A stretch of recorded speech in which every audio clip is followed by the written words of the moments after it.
Hey my watchers, welcome. Join Patreon for early Access and exclusive content of Super Op stories, also contents that's too far for YouTube. You will get 400 plus content there, please do check that too. Please subscribe this channel. She cursed mentally as she had let her phobia of blood stop her from being there to help deliver the child that was to be her Odson and possibly endanger both him and his parents. Her eyes widened while she felt her heart drop to her stomach once her eyes landed on the sight of Kushina with a large gaping hole in her stomach. It only dropped deeper down as she saw a dead Minato hugging her from behind while a crying baby was held in her arms. Kushina, oh God, I can try and help you. I won't let you die, she stuttered out as she shakily walked towards her, tears building up in the corners of her eyes. Despite all of this, she forced herself not to be affected by the sight of blood or the fear she could feel from it. Tsunade.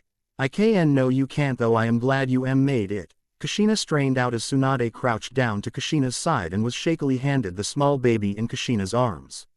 I can you say my creation rebirth and pump it into you. I don't care if I die from it. Your baby needs his mother. Tsunade cried out before Kushina silenced her by her weak hand cupping her cheek. Quiet Tsunade. I'm too far gone. Please just listen to me, Kushina weakly said as Tsunade nodded weakly.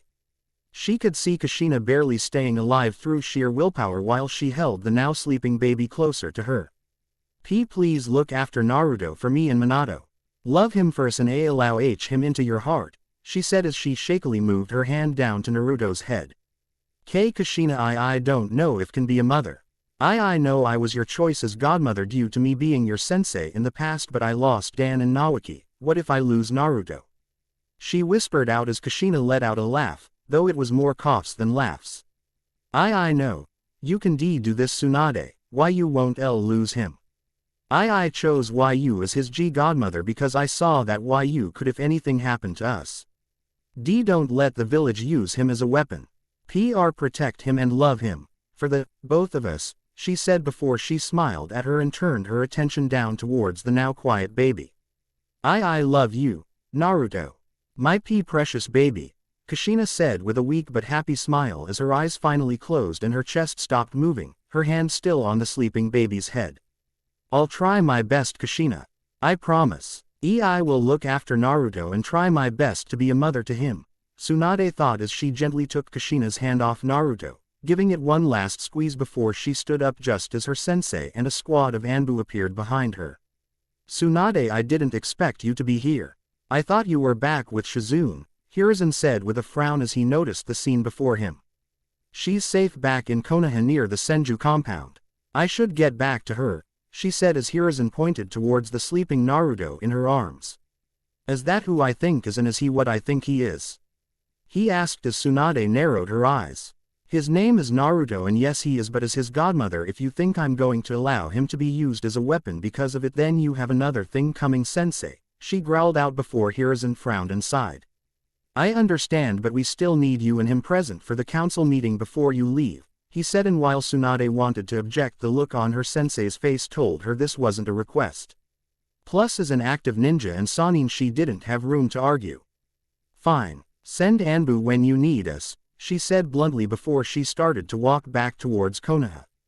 Holding the sleeping Naruto close to her, she didn't slow down as she speed walked through the forest, unable to jump, but made sure that his blue blanket wrapped around him to protect him from the cold wind.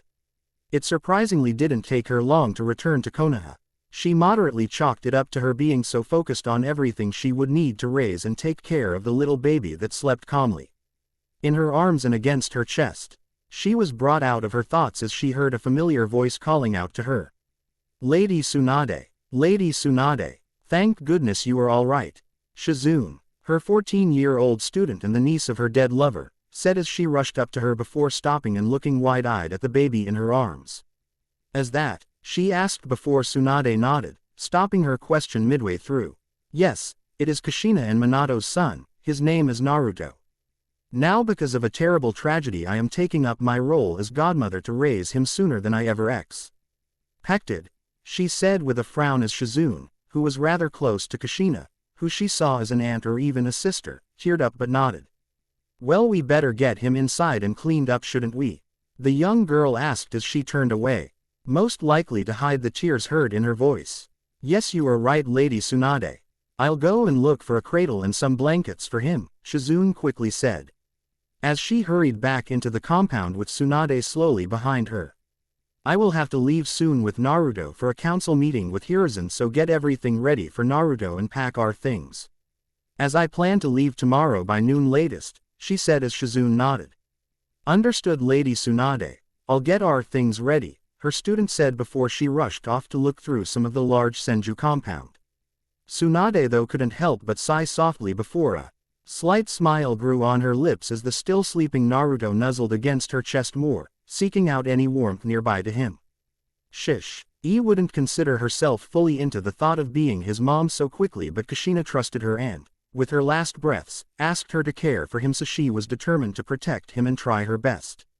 Though the sight of a rather adorable baby nuzzling against her for warmth was enough to stir something in her chest, as much as she wouldn't admit it. Lady Tsunade, I found a cradle and own blankets for him, Shizune said as she poked her head out from the main living room of the building they had been staying in for the last few months. Tsunade, shaking off the odd feeling in her chest, walked into the room to see the small wooden cradle on the floor that was just the right size for Naruto.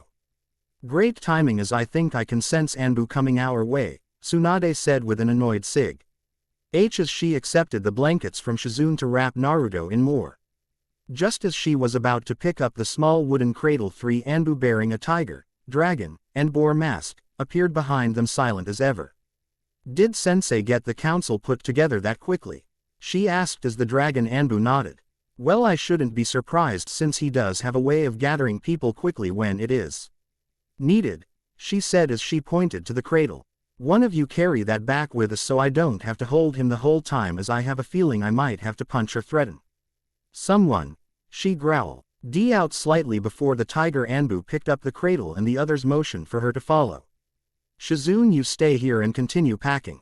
Hopefully this shouldn't take long, she said as Shizune nodded and went back to packing while Tsunade followed the Anbu out of the compound and towards the Hokage building. As they entered the Hokage's chamber, she had to struggle not to glare at Danzo as he sat in the middle of the elders. Homura Mitokado and Kaharu Udatane on one side of the table. The other side was all of Konoha's dominant clan heads as Hiyashi Hyuga, Fugaku Uchiha, Inochi Yamanaka, Choza Akamichi, Shikaku Nara, Shibi Aburame, and Sume Inuzuka all sat together. And of course at the head of the table was her sensei, Hiruzen Sarutobi, back in his Hokage garb, which told her he had taken back up the mantle of Hokage after Minato's death. She didn't mind that since she'd rather have him back in power than allow someone like Danzo to slip into power. Tsunade, sorry to call you so soon after everything, but with you planning to leave as soon as possible, this meeting had to be called.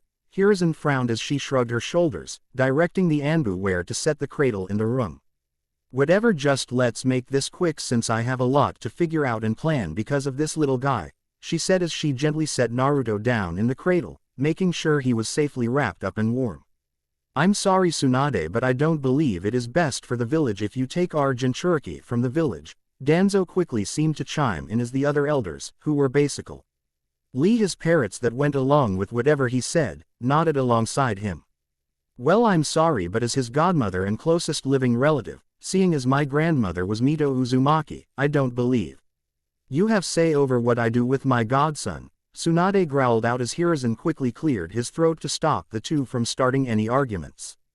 Wait, the little guy over there is actually the new Jinchuriki of the Kyuubi, Sume said in shock, since to place a burden like that on a newborn baby was a bit much. I figure it was the only way for Minato to subdue the Kyuubi, as it is nigh impossible to kill a Biju. And it goes without saying that this bit of info is an S-rank secret and not to be repeated under any means unless with my approval, Hiruzen said, ending with a very serious tone. Had left for no argument as the others nodded. Look, Sensei, Kushina tasked me with the job of godmother. Hell, she told me with her last breath to do it. I don't care if I am labeled a missing nin for leaving with him, I will raise him and I won't do it. Here, she said as she slammed her hands on the table and stared her sensei dead in the eyes. There is no need to go that far, Tsunade, no one is go. "Ing to label you as a missing nin," he said, a small barely visible smirk on his face, as he watched the shocked looks on the elders while a few of the clan heads frowned slightly. "Hiruzen, you can't be serious. If our village loses our Jinchuriki, it will greatly weaken our village," Kaharu said as Hiruzen sighed. "Really, and how is a little newborn baby going to keep our village strong right now? What better person to train him than his godmother who is a Sanin?" he asked Kaharu, who frowned, before he turned to Tsunade. "Which is why I will let Tsunade take Naruto to raise him how she sees it. But there are two conditions," he said as Tsunade knew there was always a catch. "And these conditions are?" she asked with a frown before Hiruzen held up one finger. "First is that you will train him as you see fit, and by the time he reaches 16, when he would graduate the academy, you bring him back to Konoha. This does not mean you have to train him, but knowing you'll want him to at least be able to defend himself," he said as Tsunade frowned. "Do we really have to return to the village?" she asked as Hiruzen sighed. "Yes, I would think his parents would want him to have some ties to he village at least," he said as she groaned but nodded as she was in no place to argue right now. "Fine, whatever. What is the second condition?" she asked as her sensei chuckled and held up a second finger. "You must keep in constant contact with either myself or Jiraiya, who I will send from time to time to check in on you, Naruto, and his seal," he said as Homura stood up, slamming a hand on the table. "Hiruzen, you honestly can't be considering letting Tsunade, who has a problem with drinking and gambling, to raise a child, let alone our Jinchuriki," he yelled in outrage as Tsunade slammed her hand down on the table, creating a rather large crack through the middle from the force of it and the strength behind it. "I believe I can raise a child since I am a world-renowned medic. Plus all, have you know, since living here for the last few months I have gotten my drinking and gambling in check, so how about you shut up about what you don't know," she growled as Shikaku sighed. "How troublesome. Just let the woman take the kid, as the benefits outweigh any downsides I can see. In the end we get a possible shinobi trained by a Sanin. If Jiraiya's last student became a Hokage and her NT student is shaping to be a skillful medic, imagine how serious she will be training her godchild," Shikaku said as he sighed, crossed his arms, and leaned back in his chair. "I have to agree with Shikaku here, as I do not see a large enough downside to make any objections to this. Especially since he will be returning at 16 inches," Shibi Aburame said as he adjusted his sunglasses. "I still object to this. We need to make our Jinchuriki strong enough to defend themselves, as I doubt he will be if he is trained to be solely a medic. If anyone is to raise and train a child, I would best be someone who can ensure he will be powerful," Danzo said, narrowing his lone eye ever so slightly towards Tsunade. "You may object all you want, Danzo, but I approve of this and have the utmost faith that Tsunade will protect and care for him. Plus this will be a great opportunity for Naruto to see more of the land of fire and grow, compared to just being stuck in the village," Hiruzen said as Tsunade grew a smile on her face from her sensei's words. "So I am free leave with the kid tomorrow?" she asked as Hiruzen nodded. "Yes, but do come with me to my office, as I have some things I would like to give to you privately." And this was the final topic of the meeting, he said before Tsunade nodded, already expecting her sensei to have things prepared for her, as he was the kind of man to think fast and get things set up even faster. Even in his old age. "You all know what is needed to fix up the village. If there are any troubles, please contact me," Hiruzen said as the shinobi clan heads nodded before sappering via Shunshin, and the elders just slowly got up and walked off, though Danzo had a thinly veiled glare directed towards her and Naruto. "Bor, can you carefully carry Naruto and follow Tsunade and me to my office?" Hiruzen asked as the Anbu nodded and very carefully picked up the cradle before walking off beside them up to his office. "Please set Naruto down and return to your post," he said as the Anbu nodded, setting the cradle down next to Tsunade's chair and disappeared via Shunshin. Hiruzen could only sigh with a sad frown as he looked down at the sleeping baby in the cradle. For Minato and Kushina to die so quickly after little Naruto was born is a tragedy. "I do not know who could have possibly released the Kyuubi from Kushina, but I will find out," Hiruzen said, his eyes filled with a fury Tsunade had seen very rarely, and it always ended with someone gravely injured or dead. "Do you have any idea who could have possibly done it?" Tsunade asked as she sat down in the chair next to Naruto, slowly rocking the cradle while she watched her sensei sit down behind his desk. The only ones possible to control a Biju and pull it out is an Uchiha, but my gut and everything Avenue seen and felt tells me it isn't an Uchiha in the village, Hiruzen said as Tsunade nodded along, trusting her sensei's judgment since he wasn't called the professor for nothing. Well, that just breeds more trouble, she said with a frown as Hiruzen nodded but waved it off. I can look into it more in depth later, though right now I have some things to give you, some things Minato and Kushina left behind for either you or Jiraiya should one of you take up your mantle of godparent, he said as he inserted a small glass cylinder into a drawer, making it pop open, before putting the 2 scrolls inside on top of the desk. This is the bank documents for Kushina and Minato's account, totaling in enough Ryo to take care of you, him, and Shizune for the foreseeable future. Kushina had a sizable fortune that her family gave her before sending her over, and Minato saved up a lot while working as Hokage, he said as he handed it over to Tsunade. Well, that solves the expenses needed to raise a baby right off the bat, Tsunade said as she was thankful for it, since while she might not be in debt from gambling anymore, that didn't mean she had that big of a fortune to keep her and Shizune afloat, let alone a baby as well. Hiruzen couldn't help but chuckle a bit at his student's comment before picking up the second one. This though is empty. Kushina instructed me to tell whichever godparent that accepted the role to seal up every weapon and scroll in their house and to use this, he said as he put a small vial of blood up on the desk, to unlock the house as it is locked by an immensely strong blood seal, he said as. Will this thing seriously be able to hold everything in it? She asked as she wasn't too well versed in seals as the extent of her knowledge of the topic extended to her yin seal on her forehead. Minato made sure of it. It might look small, but it has the storage strength and capacity of the high-quality larger scrolls. It is also only able to be opened and sealed by Naruto and one other person that I add to the seal matrix, which I have already done for you. Hiruzen added as Tsunade let out an impressed whistle as she looked over the scroll. Minato really went all out with this, didn't he? She said as Hiruzen chuckled. Well, he did want everything of both his and Kushina's put in there, both weapon and technique scrolls, for their son. You can give the contents of it to him when he eventually becomes either a genin or chunin depending on your call, Hiruzen said as Tsunade nodded understandingly before slipping the items into her pockets.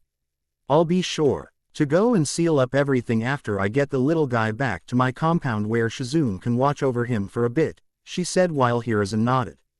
I am surprised you are so quick to take the role of godmother, even if it was somewhat forced by Kushina's last wish. Does this mean you are welcoming the role as godmother and mother? He asked as Tsunade sighed and frowned. No, in fact I'm terrified. Tsunade said as she clenched her fists and stared down at the sleeping baby beside her. I'm afraid I won't be a well enough mother to him, or that you might lose him like you did Dan and Naoki. Hiruzen finished for her as the sight of her fists clenching tighter was an answer on its own. Tsunade, Kushina trusted you before her death and she had faith in you until her death. You are stronger and wiser now. With every loss we suffer, it makes us stronger in its own way. Today I lost my dear wife Bawako by the hands of the one who led to the deaths of Naruto's parents, he said as Tsunade's eyes widened at the death of her sensei's wife, a woman that had been like another mother to her. But I will not allow her death to weaken me, Tsunade. It will only strengthen my drive to protect those closest to me and grow stronger to make sure I can protect them. Please, I believe in you, Tsunade, so believe in yourself, her sensei said with such a caring tone that she couldn't bring herself to look him in the face, or else she knew she would possibly start to cry again. I'll try my best, sensei, I really will, she said as he chuckled. That is all I can ask, Tsunade, and remember you aren't alone. You have me, Jiraiya, Shizune, and now Naruto standing beside you when he can, he said, smiling as he heard Tsunade chuckle with a smile of her own on her face while she crouched down beside the cradle. I know, she said with a soft sigh before picking Naruto up out of his cradle, careful not to wake him as she adjusted him in her arms. I really better get the little guy back as he is ND to be hungry soon, and I still have to figure that out. Plus the whole packing my stuff and his stuff to leave tomorrow is going to be a chore, she said as Hiruzen nodded and motioned for an Anbu to appear. Go take the cradle back to the Senju compound main building for Tsunade please as she has to carry Naruto, he said as the Anbu nodded and disappeared with the cradle before he turned back to Tsunade. Do let me know if I can help in any way. I know I am going to be busy tomorrow with the full aftermath of the attack but I always have time for my students, he added as Tsunade smiled and nodded before walking towards the door. I know sensei. Thanks again as always, she said as she and Naruto left.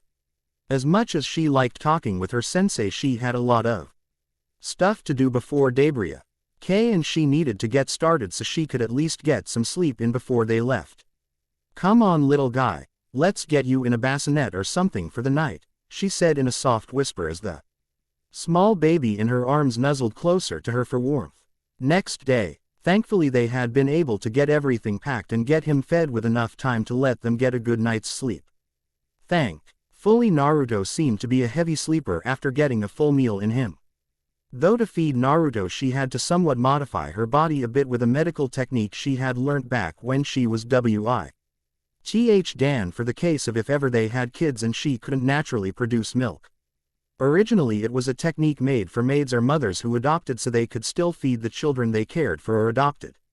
She knew she had to do it for Naruto considering he was a newborn and formula was something she wanted to get him on eventually. Are you okay Lady Tsunade? If you want to rest more, I can look after Naruto for you after we find an inn, Shizune said as she shook her head. No I'm fine, we really need to keep moving so we can reach the town I have planned for us to stay in for AW. Heil and get settled down before it gets too late, she said as they had left Konoha an hour or two ago, after a farewell from a shadow clone of her sensei, something she understood since the whole village was hectic to repair and recover meaning the Hokage was even busier.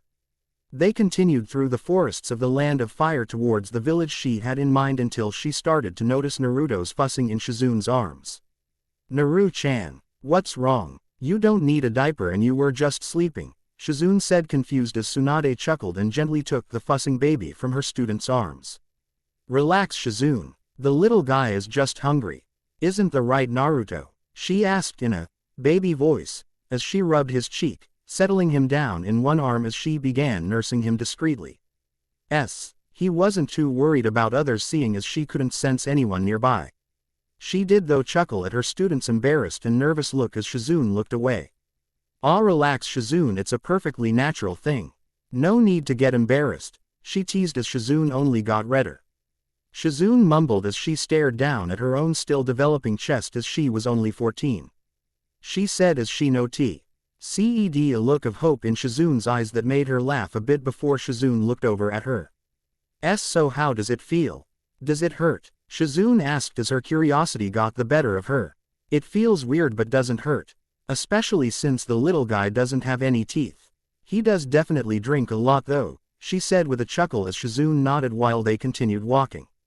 By the time they had reached the town Tsunade had set up for them to stay in, which had taken a few hours, Naruto had finished eating and gone back to sleep in Shizune's arms as all newborns did mostly was eat, sleep, and go to the bathroom. Thankfully he wasn't messy when it came to the last part. So why did you choose this town for us to stay in Lady Tsunade? Shizune asked as Tsunade unlocked the large house in front of them. Well it's a good distance away from Konoha so we don't have to worry about the bothering us and this is one of the Senju compounds that were set up long before Konoha was formed so it's a rent-free house. And it, like the others around the Land of Fire, have been locked so others can't enter them, though it's not like there is anything of value in them, Tsunade said as she pushed open the gates to reveal the slightly dusty insides. We might have to do some cleaning before we bring Naru-chan inside, Shizune said as the dust was quite thick. I'll make some shadow clones to do it. For now let's go out to the courtyard and maybe start unpacking there, Tsunade said as Shizune shielded the sleeping Naruto's mouth from breathing in the dust while they walked through the house and out into the inner courtyard.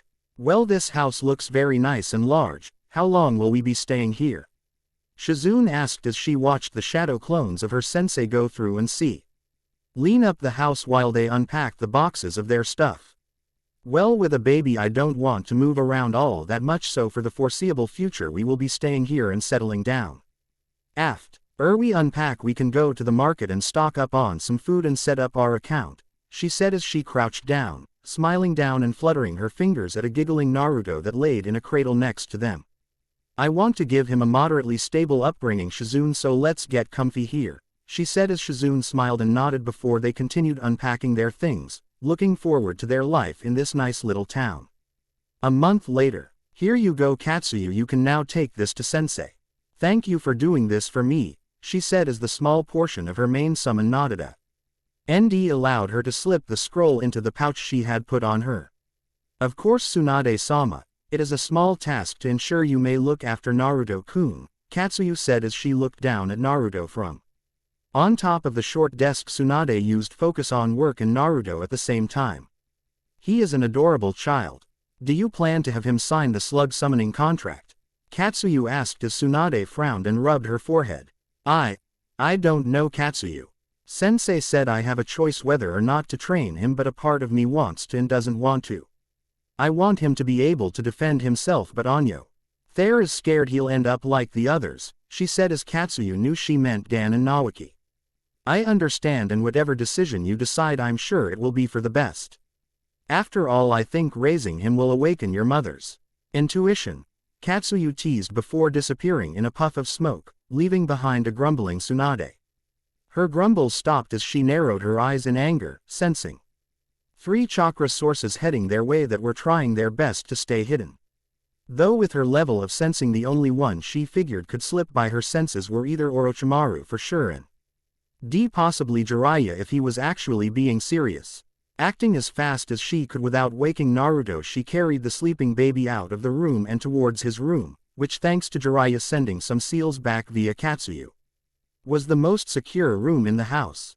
"Lady Tsunade, are you okay?" Shizune asked as she entered the room to see her student cleaning up Naruto's room a bit. "Stay here with Naruto. I think I feel some pests heading our way," she said as Shizune frowned but accepted a sleeping Naruto into her arms. "Do you need my help?" Shizune asked as she shook her head, putting a paper tag on Naruto's forehead, which harmlessly absorbed a very small bit of chakra, before pulling it off him. "You look after him while I use this to lure them out," Tsunade said as she headed out of the room before stopping and looking back at them.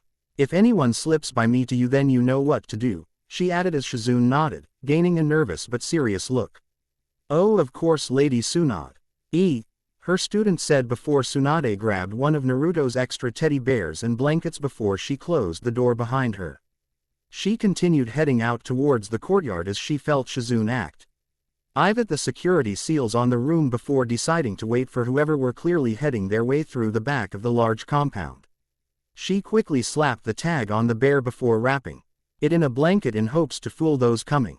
Thankfully she was able to do it just in time as the next second 3 Anbu, clad in dark cloaks, appeared across her in the courtyard. Immediately she knew they weren't sent by her sensei, as the long dark hooded cloaks were not regular Anbu attire. That and the blandness of their masks screamed something wrong.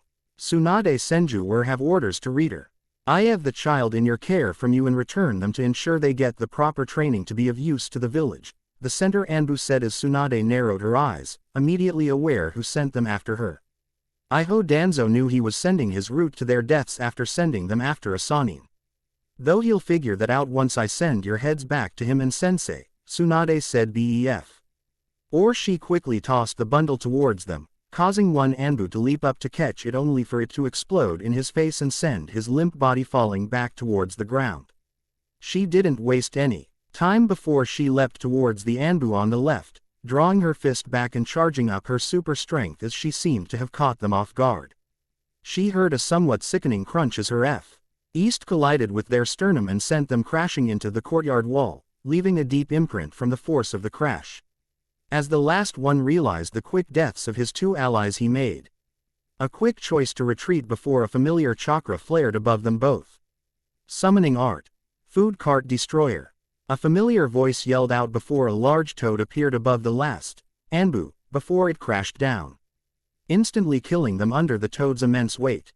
"So I made it just in time, it seems," the voice said as she looked up to see Jiraiya smiling down at her before dispelling the toad and stepping to the side to avoid the dead body. "I could have handled them," They were severely overwhelmed and not ready for me to attack.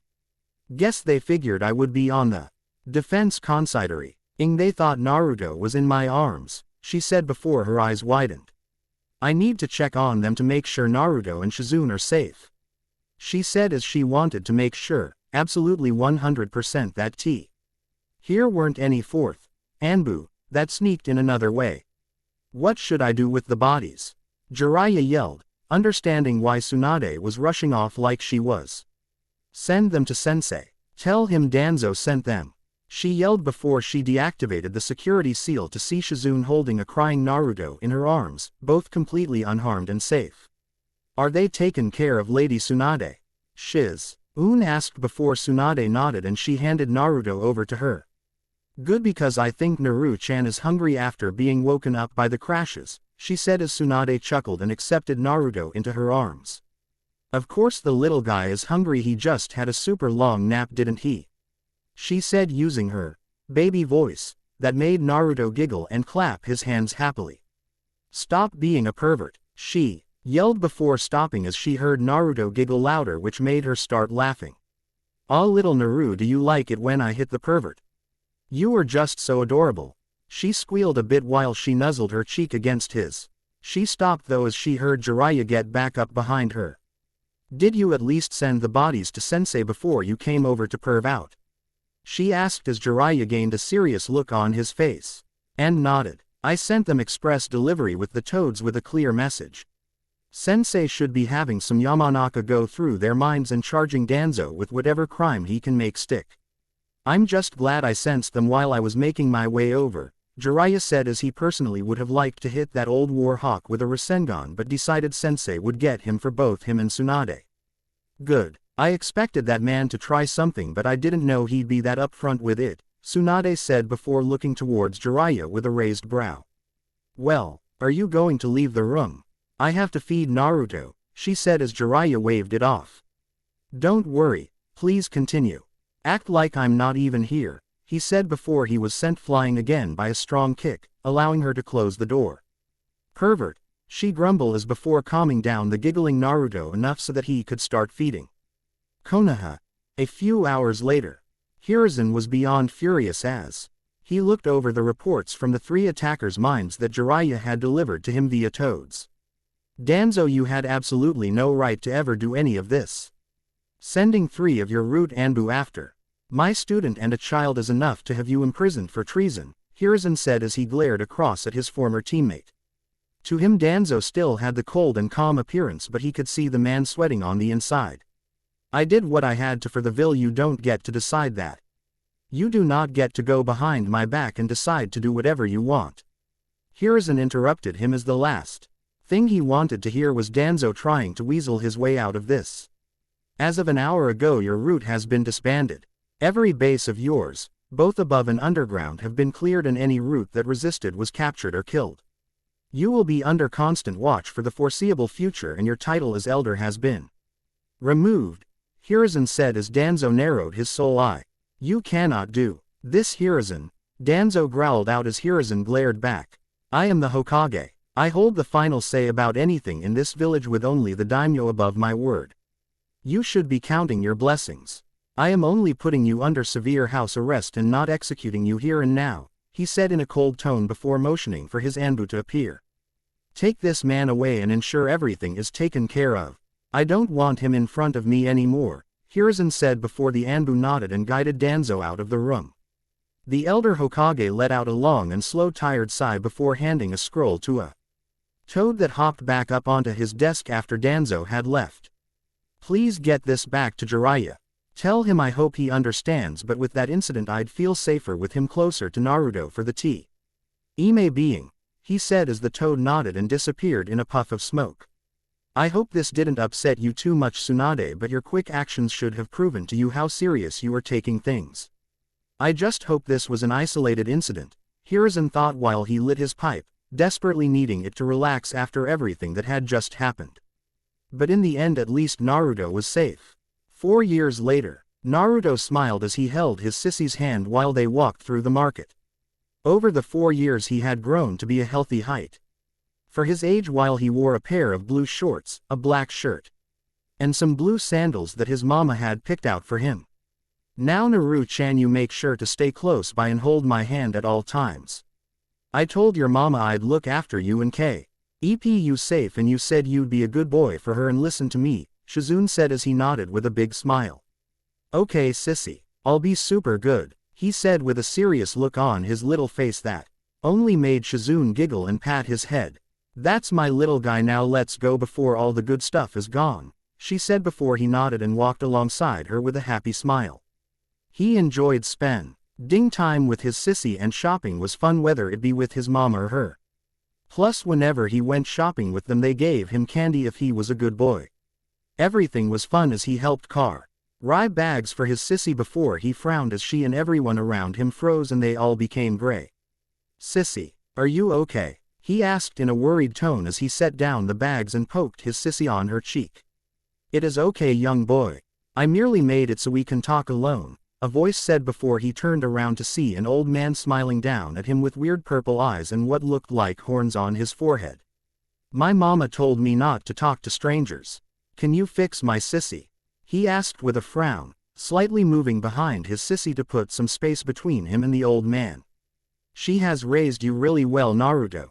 Better than you would have lived alone, the man said as Naruto frowned. How do you know my name, mister? He asked while the man chuckled and stroked his beard. Well, you can say I'm a friend of someone close to you, the man said, pointing towards his stomach which made it get all warm and his head hurt a little bit. Not now my son, let me get to what I came here for, he added before the headache disappeared.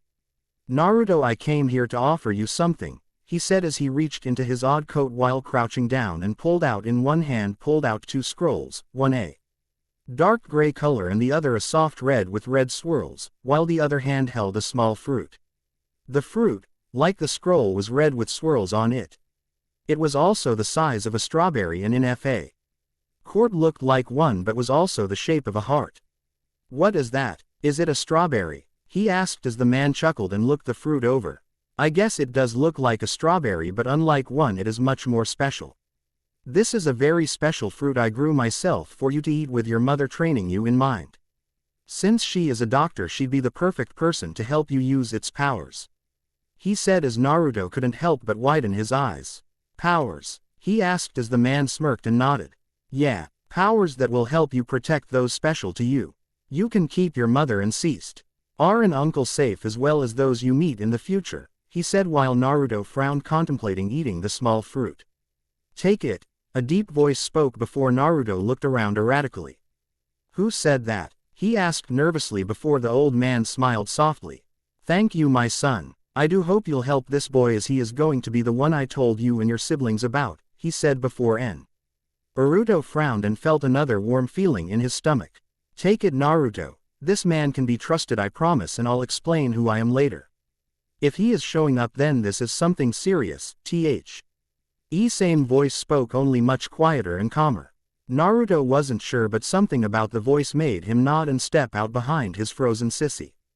Okay mister, but will the fruit taste good? He asked, as he took the scrolls from the man's one hand, slipping them in his pockets before the man handed him the small fruit.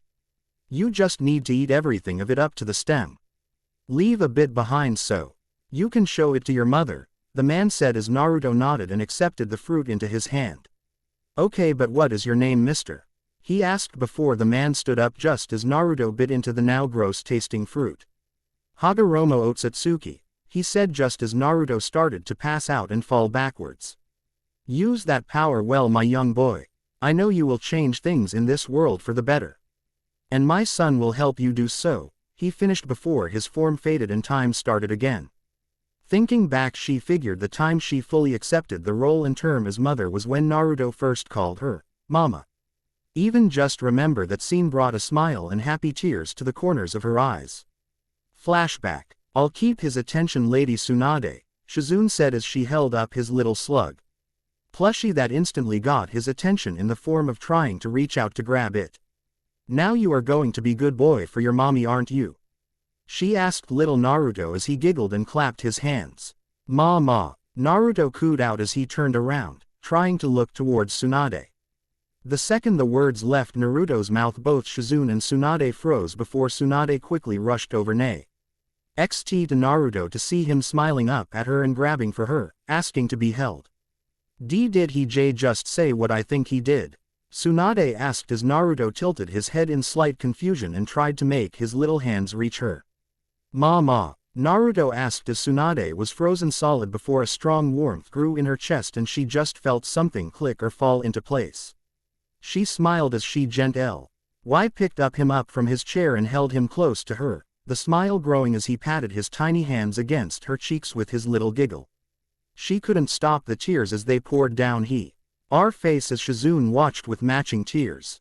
For these last 6 months she only felt a terrible feeling in her gut every time anyone referred to her as Naruto's mother, fearing that each time it would endanger Naruto more. That or it gave her the feeling like she had stolen Kushina's role from her despite being asked by Kushina to raise Naruto. Yes, I'm your mama, she whispered as she no longer felt a pang of guilt associate with the word. Flashback end. Ever since then she had basically taken up the role as mom, even more so, and so far hasn't regretted a single moment of it. She honestly loved Naruto like he was her own. Of course, due to her past, this made her somewhat of an overprotective mother. Though not like anyone could blame her. She frowned, sipping at her sake, as she was nervous about Shizune and Naruto out at the market, but she trusted her student to look after her son. But, as Shizune burst into the room with an unconscious Naruto in her arms, her world froze and she ran towards them. What happened? She yelled as Shizune fell to the ground, tears in her eyes before Tsunade crouched down and accepted Naruto from her. I don't know. Oh, 1 second, Naruto. N was holding my hand as we were shopping and the next he fell over unconscious.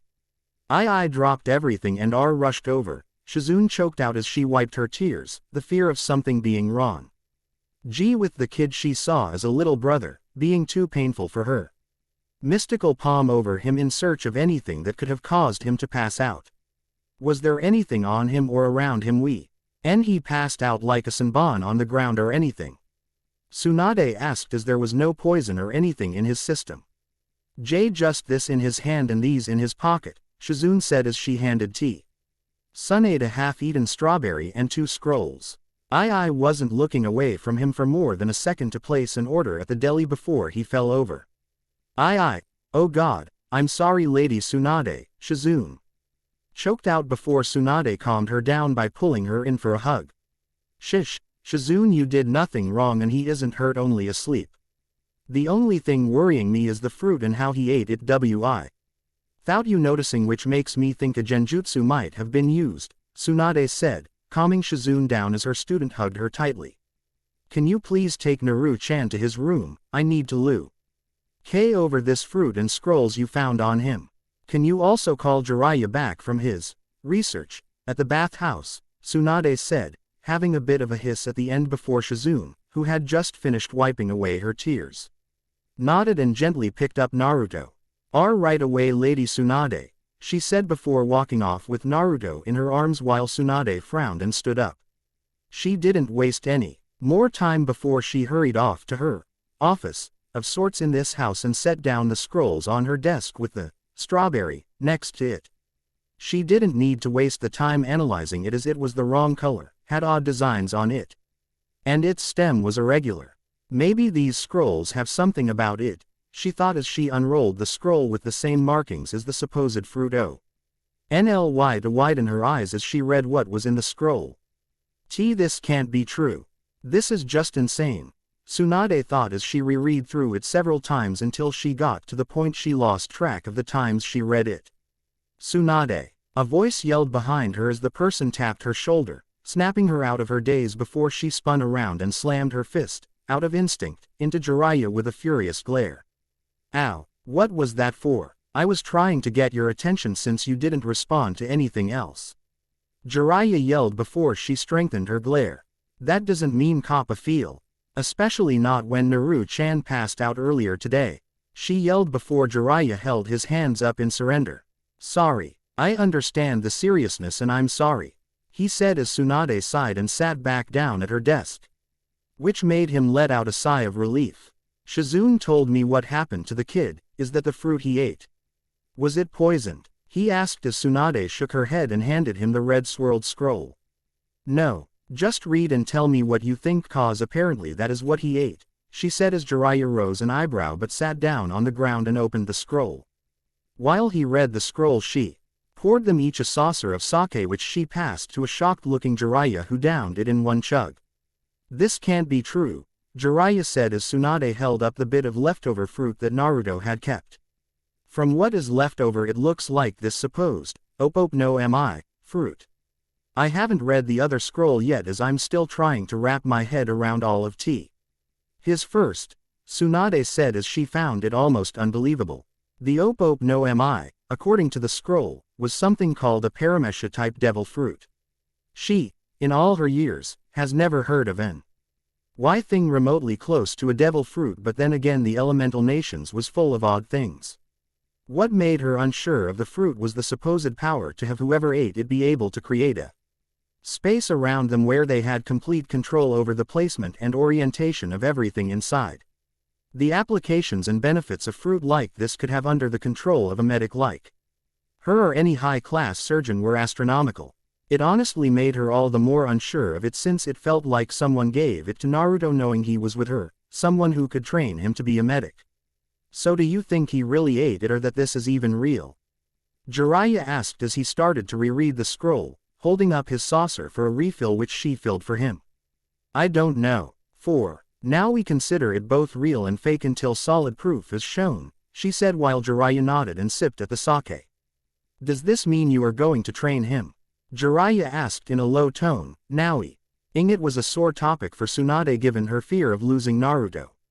I guess now I have to so I can at least make sure he doesn't end up accidentally using this perennial youth operation on someone accidentally. It goes without saying that that specific technique is never to be mentioned, not even to sensei. I will not have Orochimaru hunting down my son because of his desire to be immortal, she saw it with a deadly glare that Jiraiya nodded along to without even looking up at her. I agree Tsunade, that is the last thing we need, he said before the door opened as Shizune stood at the door with head down. Lady Tsunade, I have laid down Naru-chan in his room.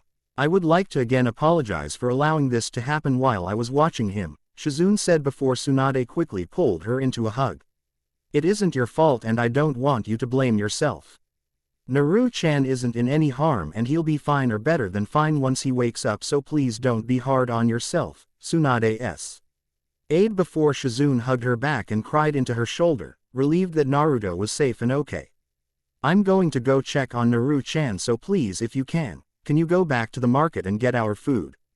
Jiraiya, or a clone of Jiraiya, can you go along to help her? Tsunade said before turning to Jiraiya who had already summoned a shadow clone in a henge, as was normal whenever he went into town to avoid being noticed. I'm going to read the next scroll to see what it says. When he wakes up see what happened and how he got and ate this fruit, Jiraiya said as Tsunade nodded and rubbed Shizune's back before she and Jiraiya's clone left the house. She sighed as she sat on the edge of his bed, petting his head softly while she waited for him to wake up before he did start to finally stir after a minute or so. Naruto grumbled as he turned towards her with a frown, his eyes opening slowly before he saw her and his frown changed to a smile. Mama, you'll never believe the dream I had about a fruit and an old man, he said before she frowned with a sigh. If the fruit looked like this, she said holding up the leftovers of the Opo no Mi, then it wasn't a dream, she finished in a stern tone making him frown and stare down at the bed. You had me and Shizune worried sick. Shizune thought something had happened to you under her watch and I was scared that you were in danger. I've told you many times not to take things from strangers or eat things given to you from strangers that myself or Shizune don't say if it is okay beforehand, she scolded him as he started to sniffle and cry. I'm sorry mama. I knew I wasn't supposed to be but the old man knew my name and this voice out of nowhere said I should. Naruto sobbed out while he tried to stop his tears as he was sad that he disappointed his mom and made both her and his sissy worry. I'm sorry mama, he said, his voice muffled into her chest before she smiled softly and kissed the top of his head. It's okay. But I don't want this happening again and you owe Shizune an apology as well. Now come on, your pervert of a godfather is worried about you as well, she said before she gently picked him up, moving him so he was crying into her shoulder before he nodded and wrapped his arms around her neck. There is no way there can be any decay on it this earlier at all. His seal is the strongest Jinchuriki seal out there. Plus there is the name of the old man, Hagoromo Otsutsuki. That is the name of the sage of the 6 paths in all recorded legends of him, Jiraiya said as Tsunade sighed and downed the saucer of sake in her hand. Not being one to drink nearly as much as she used to with Naruto around, but after a day like this she needed a little extra. What did you find in the second scroll? She asked. As Jiraiya rubbed his forehead with a groan. According to the scroll, the boy might have another power in him called Haki. Apparently it can allow its user to sense spiritual energy, use life force to defend oneself, and overpower enemies with your willpower. Those are the basic things, as sensing spiritual energy also acts like the Sharingan's ability to predict the movements of others among other things, he said. Already feeling a headache from everything this changed and could bring on for the young kid. I also looked over the Ope no Mi's powers, and based on the notes made by Hagoro Mo himself, it might be best if later down the line we teach Naruto how to use a sword alongside being a medic and a surgeon, Jiraiya added, expecting a refusal from Tsunade only to get a nod from her. He'll use Kushina's sword and we'll look for a teacher, she said, not needing to even look at Jiraiya to know the somewhat shocked look on his face. You can stop looking at me like that. It's not surprising when you think about it. If he really has all of these powers, it would be more stupid if we didn't train him to handle them or use them. My main concern is keeping my son safe, Jiraiya. If reigning him ensures he won't die like Dan or Nawaki, then so be it, she said before she stood up and cracked her neck. We start really training him when he turns 6, giving us 10 years after that to get him to a level to ensure he will be safe. Until he becomes 6, we'll focus on awakening his chakra and chakra control. We'll both train him and he'll sign summoning contracts for both slugs and toads. You use your network to find a teacher to train him with a sword and we'll bring him here, Tsunade said, as if she was going to do this then she was going to pull out all the stops, as this was one person she refused to lose. 4 years later, 8 years until Konoha. Early on in their training she had been open with him about everything, about the fruit, his latent Haki powers, and even being a Jinchuriki. All of which he had accepted better than they had thought. She also made it clear that he didn't have to, as she was not going to force him to do anything he didn't want to do. But NK fully it seemed being a medic was something he wanted to do, and the fruit only magnified it. You are doing really good, Naru-chan. Your mystical palm is doing great, Shizune said as she watched Naruto focus on keeping a fish alive. Something he had been doing for the last 5 minutes. Tsunade, at first, was a bit unsure how his chakra control would be with him being the Kyuubi's Jinchuriki as well as an Uzumaki. But to Jiraiya's and her surprise, his chakra control was as good as any normal kid his age or even better. It made them recall how the Kyuubi had told Naruto it would help him back. With Hagoromo gave him the Ope no Mi. Okay, but let's see how your room is coming along, Tsunade said as Naruto stopped his mystical palm and nodded before holding his open hand above the fish. Naruto closed his eyes as he focused his energy in his hand before a circle of what was best described as blue energy spun under his hand. It took a couple months at first to create, the first time being very difficult and taxing. But now he had gotten the hang of creating his room, he said as the circle expanded from his hand, casting the area around him in a thin and faint layer of blue that always showed up inside the room. How does it feel? Tsunade asked as he smirked and shrugged his shoulders. It feels fine, Mom. Not really like how it used to be where it was tiring to hold up. I think I even made it larger than last time, he said with a smile as every time he made a room they had him do it at this exact spot so they could track the size. Go check and see how far it reaches. Last time it was just out to the courtyard. Check the marker we have up, she said before Shizune nodded and went out to check. Don't push the size too much, Naruto. Focus on keeping it up and stable rather than further out.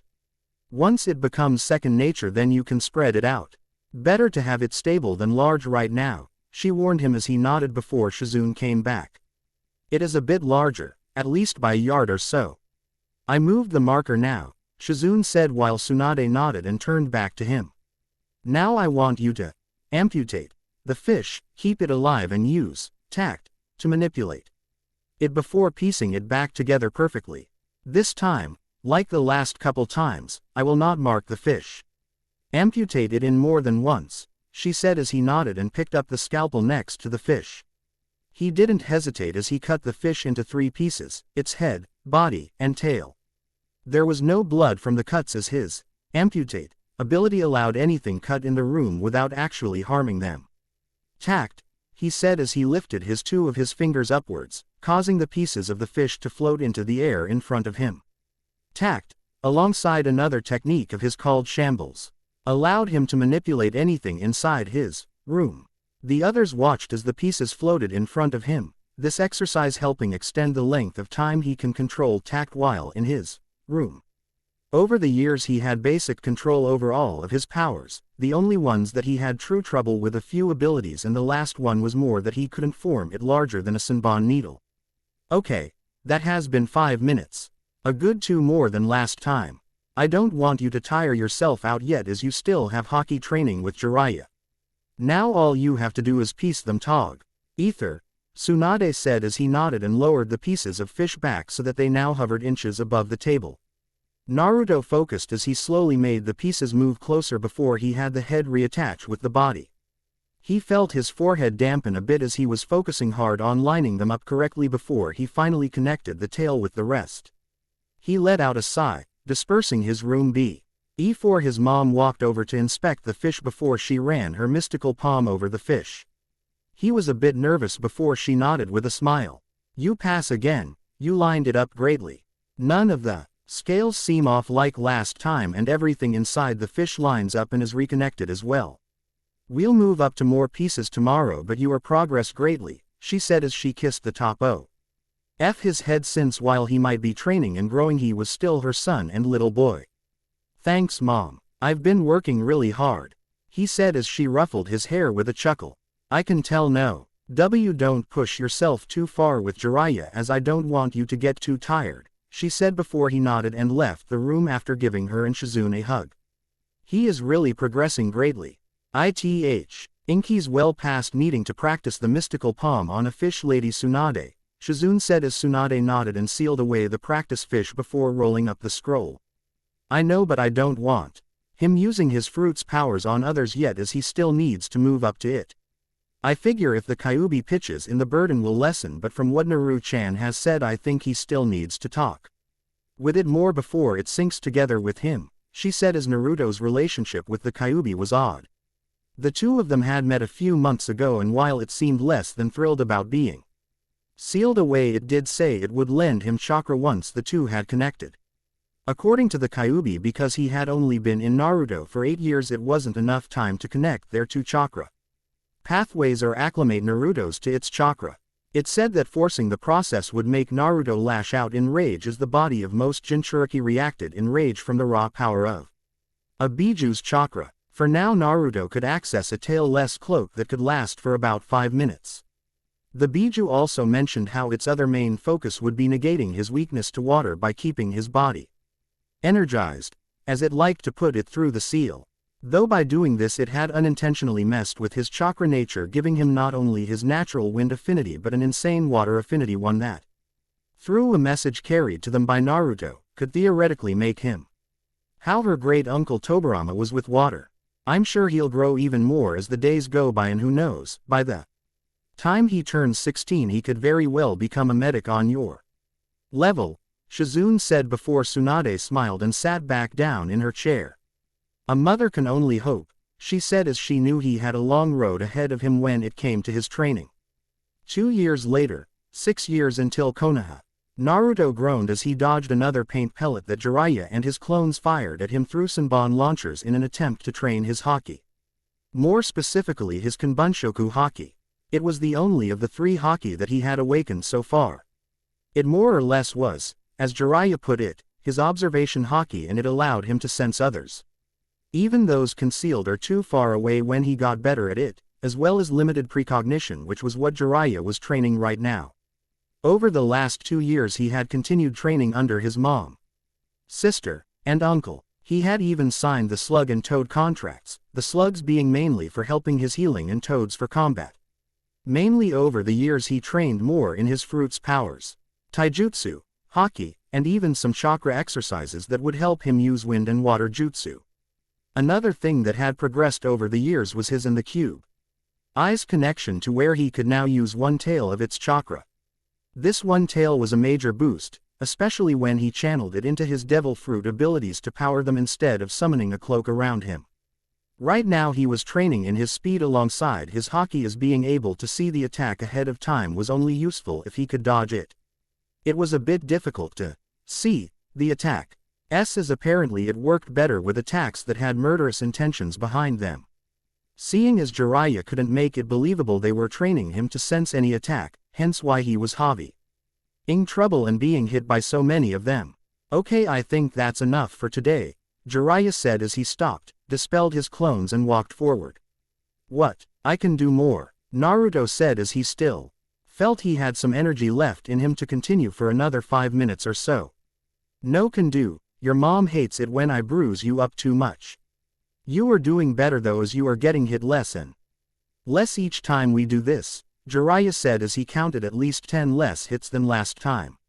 He knew it wasn't lucky dodges or him memorizing a pattern, as he always made sure he attacked with a different pattern than before. And relax kid, you don't have to push yourself. You are 10 years old, no need to go crazy on the training.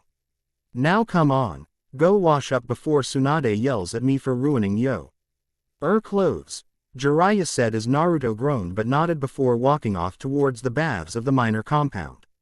Jiraiya chuckled as he was impressed by Naruto's progress, as not only had he dodged more of the hits but, from what he could see, the kid was in the process of awakening Busoshoku Haki or armament Haki to protect him a few times subconsciously. He noticed how a few times where the hit didn't leave a mark even though Naruto didn't dodge the pellet. It wasn't to the point of hardening, but it was enough to protect him from a few hits. The kid keeps surprising me, he thought with a chuckle before a slug appeared on his shoulder. Oh Lady Katsuyu, what can I do for you? He asked as the slug nodded. Milady needs Naru-chan, apparently it's really important. The Raikage found Mila die and is requesting her help, but she is unable to, so she decided to call for Naru-chan, Katsuyu said as Jiraiya frowned, not liking how a cage from another village not only found them but was requesting her help. Should I come along with him or keep an eye on them? Jiraiya asked before Katsuyu shook her head. Milady said everything is fine, as he seems more frantic to get the patient he brought healed than anything else, the boss slug summon said as Jiraiya rose an eyebrow. Who is the patient? He wondered, since if it was enough to make a cage get frantic it must be someone related to them. It's his niece, apparently the only blood-related family he has left, Katsuyu said while Jiraiya nodded with a frown, understanding the frantic attitude of the cage. I'll send him as soon as he gets out. I'll tell him to hurry. Shouldn't be too long, he said before she dispelled. Harem, what have you got yourself in this time? He thought with a sigh as he went off to tell Naruto he had to hurry, best not to keep a cage waiting. -30 minutes later, Naruto frowned, a bit unsure why his mother called him down to the clinic his mother had set up in the town they lived in, deciding she might as well help around while she was there. It had also allowed him to practice on living people when it came to the mystical palm. Normally he either went with her in the morning or not at all, as she also didn't like interrupting his Haki training with Jiraiya. Are you Tsunade Senju's son? Akumo Anbu said before Naruto nodded, a bit unsure why an Anbu from one of the major ninja villages was in their small town. Please then come in, the Anbu said, slightly bowing as he moved away from the door, allowing him to walk in the room. This is your son, the medic you said could help my niece where you couldn't. He's as young as my niece. The man Naruto quickly figured to be the Raikage, by his outfit and appearance alone, yelled before his mom pinched the bridge of her nose and let out a sigh. Yes, and now let me explain. She yelled before the Raikage glared at her, although she was unaffected. I called my son because you wouldn't leave and demanded I save your niece, who has a condition that I cannot cure. My son on the other hand can cure, and if it gets you out of my hair before your being here causes too much trouble, then I might as well call him, she said before turning towards him. Mom, what's going on here? Naruto asked as he was confused how he could cure something his mother couldn't. Though after thinking about it more his eyes widened as he came to understand what she meant. Wait, you want me to? Yes, she said, interrupting him as she sat down in her chair, Shizune standing beside her as the Raikage stayed standing beside the girl on the bed with a blonde-haired man next to him. I want you to use it. Find out what is wrong with her and heal her. But before that, Raikage, I want you and your men to swear never to tell anyone what you are about to see, she said as the Raikage's bodyguard, a man named C, glared at her. Why should we? We owe you nothing, Konoha dogs, C said as Tsunade shrugged her shoulders. Then I guess the patient won't get cured. This isn't something you can negotiate. Either you agree to my terms or I send a message to my sensei, who is acting Hokage, she said as she had no problem threatening them as her main concern, above all else, was her son's safety. The only reason she was even remotely going along with this was because how the Raikage was acting. He wasn't the stern and militarized thinking man that she had heard about as GHT. Now he was a concerned uncle scared about losing his niece as she was all he had left, something she could understand. You dare threaten, I'll do it, the Raikage said, interrupting C as he looked up at Tsunade. The fourth Raikage of Kumogakure, swear no one here will repeat anything they see. That goes for myself, C, and the Anbu outside. I don't care if the brat has the Sharingan, Byakugan, or whatever other thing that made you call him down. If he can save my niece, that is all I care about, the Raikage said, his tone cracking as he held the small hand of his niece as she laid sleeping on the bed. Good. Now that we have an agreement, Naruto, make a room, she said as Naruto frowned before a nod from his mother told him it was okay. Over the 2 more years he had gotten to the point where making a room was like second nature. It no longer took that much energy to make her keep up, and he had extended it to the point that he could enclose the whole compound in it if he wanted to. Now, scan her and figure out what is wrong. It should be obvious when you take a look, she said before he nodded and held out his hands in front of him. He took a calming breath, trying not to let the Raikage's gaze affect him before he channeled his fruit's energy into his hands and waved it across the room before he frowned as he looked over at his mom. She has tumors littered throughout her body. None of them seem cancerous, but they are still harming her, especially the one near her heart, he said before his mom nodded. She has 10 tumors. No doctor has been able to remove them due to where they are all located. The one near her heart is the most dangerous as others were too afraid to try and remove them, the Raikage said as he sat down next to his niece's bed. Please, if you can, save her. I know Konoha and Kumo hasn't been on greatest terms, but she's my family, besides my adopted brother, she is all I have. I've raised Mabui since her parents died in the 3rd Shinobi War and I can't lose her now, said before Naruto nodded. I'll do my best. I should be able to help her, but you will need to stand back as I need a lot of space, he said as he nodded and stepped back. With a still glaring C stepping back with him. He frowned as he looked over the girl. She was undoubtedly pretty, and if he had to guess, a year older than him most likely. She had dark skin and light gray hair that went down to her shoulders with 2 bangs framing her face. Now please don't freak out at this next part, Raikage, but she will be fine, Naruto said before he furrowed and summoned a small Elsenbon-sized construct of green energy from the tip of his finger. Take your time, Naruto. Go slowly and carefully with your gamma knives, Tsunade said as Naruto nodded and slowly inserted it into Mabui's stomach, where he could see the first tumor. Gamma knife was always the most difficult of his fruit's powers to manifest, but thankfully he could at least summon one without passing out afterwards. Didn't mean it wasn't still exhausting, but with the Kyuubi's help he should be able to keep this up for 9 more times. What is all of this? Is it some new Kekkei Genkai? C asked before Tsunade frowned and rolled her eyes. It isn't a Kekkei Genkai, it's more of something he acquired when he was young. For now be quiet and let my son work, Tsunade said as they watched Naruto, one after one, poke the gamma knives into Mabui throughout her body before only 1 tumor remained. He knew he had to be careful with this one since it was dangerously close to her heart. I'm going to have to use a technique of mine to make sure her heart isn't damaged in this, so please stay calm, Naruto said as the confused Raikage nodded before he slid his hand under Mabui's back, putting his hand everywhere he Our heart was before he furrowed his brow and tapped her back. Mies, he said before, to the Raikage and C's shock, Mabui's heart popped out of her chest, leaving behind a hole in her chest while her heart was encased in a glass case. Still beating. What did you do to her? A yelled before Naruto held up her heart. Raikage, it is still beating and she's still alive. Mies is a power I have where I can remove someone's heart without actually harming them. It is still pumping blood through Mabui and keeping her alive. Removing this last tumor is the most difficult with her heart being so close to it. This way I don't have to worry about harming it. If you want you can hold it to ensure nothing happens to it, he said as a gingerly accepted the glass-encased heart, allowing him to return focus to Mabui. With the heart out of the way, this made the last tumor much safer to handle and easier to access before he too got rid of it like the others. Panting in slight exhaustion before he held his hand out towards A. Asking for the heart back. I got them all removed so I can put her heart back in, he said before nodded and handed him the heart again.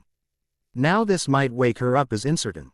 G back in her heart might give her a jolt and my mom can do her checkup then, he said before he placed her heart back into her in the correct orientation. He stepped back as Mabui's eyes shot open and she took a deep breath of air as if she had lost her breath, allowing the Raikage to rush to her side and check her over. You uncle, what's wrong? Mabui asked before her uncle hugged her close to him. Nothing dear, everything is great. Your illness, it's gone, cried out as Mabui also started crying as she hugged him back. Thank you Tsunade-sama, thank you, Mabui cried out before Tsunade shook her head. It wasn't me, thank my son if anything, she said as she pointed towards Naruto who was sitting next to Shizune, exhausted beyond belief as that was the most times he had ever created gamma knives in a row. It was also the first time he used Mies on a human before, though he wasn't about to admit that to the Raikage. Why you cured me? Mabui asked as Naruto weakly nodded. Yeah, but don't worry about it. I'm just happy to be of help you, he said before she got off the bed, with help from her uncle, and sat down on the ground in a deep bow. You saved me when no one else could. For that, I promise to be of use to you and stay by your side. I will repay your act of generosity, Mabui said as both Tsunade and Naruto widened their eyes in shock. Wait, there is no need to do that. Honestly, Naruto said, unsure of how to react to all of this. No, I cannot sit idly by and not do anything in return when you saved my life. Uncle, please, you must let me stay with, she said before trailing off. Realizing she didn't even know his name. Naruto, he said, making her smile and nod. You must let me stay with Naruto-sama to repay what he has done for me. My honor as a Kumogakure native depends on it. We do not let debts go unpaid, she said before started laughing and pet his niece's head with a smile. If that is what you wish, then I cannot deny you it. But, I'm sure some conditions will have to be set up beforehand, he said as Mabui smiled brightly and Tsunade went pale. Consider this an official alliance between the two nations, as I'm sure you wouldn't want to insult our villa. Ge, by denying my niece this or denying this alliance, A said before Tsunade groaned, knowing full well she can't deny this as much as she wanted to, since if she did it would make things even worse for the two nations. Why does my bad luck still screw me over? Tsunade thought as she swore it could be the only explanation why things were going like this. She just hoped this didn't turn out as bad as she was thinking it would. Chapter end. Sorry for the delay, but with not being able to think up anything for the original story I had planned to write yesterday, paired with me getting over a really bad stomach problem, it made things difficult. So yeah, a few time skips in this chapter, as honestly there isn't much to write in between all of this.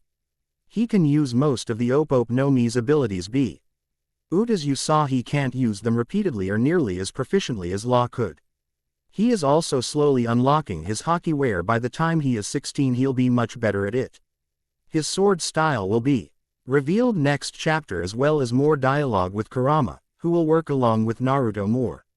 Plus Mabui is now part of the group as she wants to repay Naruto for saving her by being by his side.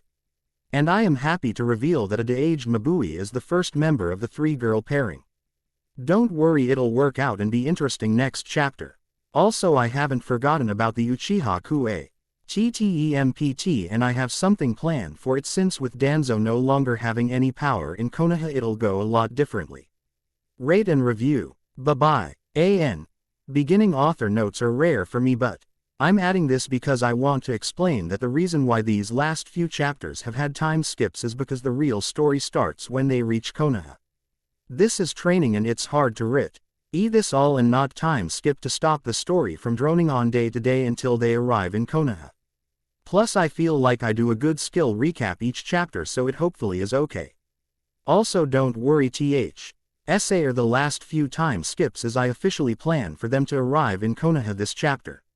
She could already feel a headache coming on as she watched the small girl that her son had just saved hug onto her tired son's arm. With a warm smile, "Okay, that's enough," Tsunade said as she pulled the two apart.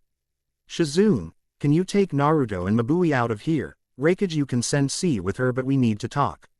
"Alone?" she said as a nodded and motioned for C to go with them, leaving the two of them alone in the room. "I know you must have some issues with this, but I hope you can have an open mind about it," said while Tsunade sat down with a sigh. "Open mind is a bit hard considering how your village in the past tried to kidnap an Uzumaki and a Hyuga in the past, and with the Hyuga your village demanded the body of the person who killed the kidnapper, although you had no right. So I'm sorry if I'm very skeptical," she said as a frowned and sat down on the edge of the bed. "I know my village in the past has made many mistakes, and the Hyuga incident has been one of my greatest regrets so far. The supporters of my father's strict reign devised the kidnapping event and whispered in the ear of the head ninja of Kumo to make him do what he had done. When I figured out what my elders had done, not only did I strip them of title and power, but I have tried my hardest to make up for it," he said, clenching his fists tightly before he reached into his pocket, pulled out a scroll, and handed it to her. "For the last 7 years I have been carrying around this scroll in hopes to finally be able to return this body to Konoha and make amends. I refused to let them touch it after they tried to break the seal on his forehead. Now with me meeting you and my niece becoming infatuated with son, I hope this can allow me to atone for the sins of my nation and return this to you so you could return it to their clan and be given a proper burial," said, surprising Tsunade immensely as she accepted the scroll. "I know this doesn't immediately fix things, but with how my niece is dead set on staying with you, I hope this will allow things to slowly heal," added as Tsunade pocketed the roll and crossed her arms under her chest with a slight frown. "This will mean a lot to the Hyuga clan, but I agree it will take time to fix things. Right now though, I am more curious why you are allowing your niece, the only family you have, to stay by my son's side," Tsunade said, since she found it especially odd how he was willing to have her leave Kumo and stay with them. "My niece has always been a quiet girl that rarely asked for anything or if she could have anything. She's been like this since her parents died, and for the first time I saw a fire in her eyes when she declared she wanted to stay by your boy's side, and I just couldn't deny her," said while he looked up at Tsunade, a serious look in his eyes. "So please think about this, and if you do decide to allow this, you will have Kumo and my full support if you are ever in need," said before Tsunade waved him off with a sigh. "Fine, if she and you are so serious about this, then there is nothing I can do to stop this. I know it's for the benefit of both sides at least," Tsunade said as she stood up and followed suit as he smiled at her. "I am in your debt, Tsunade, for not only your son saving my niece but also you allowing my niece to be by his side," said as he held out his hand for her to shake before she accepted it with a smirk. "At least stay long enough to see her moved into my place and say goodbye to her," she said as a nodded before they both headed out of the room to see an exhausted Naruto in a waiting room chair with a smiling and perky Mabui sitting in the chair next to him while Shizune and C were standing nearby. "Uncle, so, am I allowed to stay by Naruto-sama's side?" Mabui asked as she looked up at her uncle with bright eyes that made the gruff Raikage chuckle as he nodded.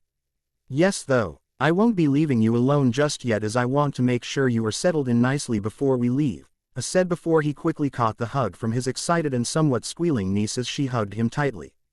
Thank you, uncle, and don't worry Naruto-sama. I will make sure I train hard so that I may be able to fight by your side," Mabui said as Naruto chuckled nervously, a bit unsure how to handle that the girl he saved was not only calling him Sama, was going to live with them. Good, because the last thing I want is a fangirl to be beside my son, Tsunade said. She patted Naruto on his back with a smile. You did great, Naruto. Now let's just get back home so you can relax as the Raikage and I figure a few last things out about Mabui moving in. Once at the house, Naruto was quick to head to the baths to wash off the sweat that had caked onto him from using so many gamma knives as well as Mies for the first time on a living person. Mabui though was more excited to be shown around the compound by Shizune, with C tagging along, allowing A and Tsunade to share a drink alone where she explained her situation. She was thankful though that Jiraiya was now her to be seen, as it allowed her to have some more one-on-one talk with the Raikage. If Mabui is to stay by his side, I figure she would join him as a ninja, in which I'd hope to make her a Kumo reprise. Ntative and Kumo ninja as well to solidify things. Though it still depends on what the third Hokage says about this situation, A said as he shot back his saucer of sake before getting a refill. My say, Nsei is a reasonable man, so he shouldn't have a problem if I explain everything to him, she said as a nodded. So is your son going to be a medic like you, or are you making him an all-around type shinobi? A asked before Tsunade sighed and set down her saucer. Medic is the main focus for him as well as taijutsu, but I also need to fight a kenjutsu teacher for him, as with his abilities it will be well suited for him, Tsunade said before perked up with a smirk. I might be able to help given how, other than Kiri, Kumo has a handful of powerful swordsmen, that and if needed I can use Kiri's all Aegeans to ask them if they have someone suited for him, A said as Tsunade nodded. Thanks, that'll be a major help when it comes to getting him ready and up to par by the time he turns 16, as long you keep us a secret.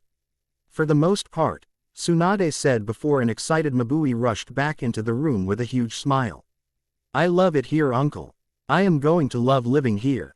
C even helped unpack all my stuff into my room, Mabui said as a chuckled and got up, ruffling her hair with a chuckle before frowning as he noticed how low the sun was getting. I'm glad you like it here so much, but I think is about time I start heading back, but before that I want to talk with you and give you some things, said as Mabui nodded and followed her uncle out into the courtyard of the compound. The young IRL didn't come back until a few minutes later and was holding 2 scrolls in her hands. With them being from the Raikage, she knew it would make the girl more than strong enough to make sure someone was watching her son's back.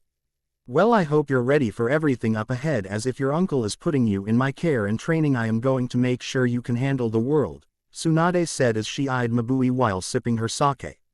I am ready, Lady Tsunade. I will ensure I can stand beside Naruto-sama, Mabui said with such conviction that Tsunade couldn't help but chuckle.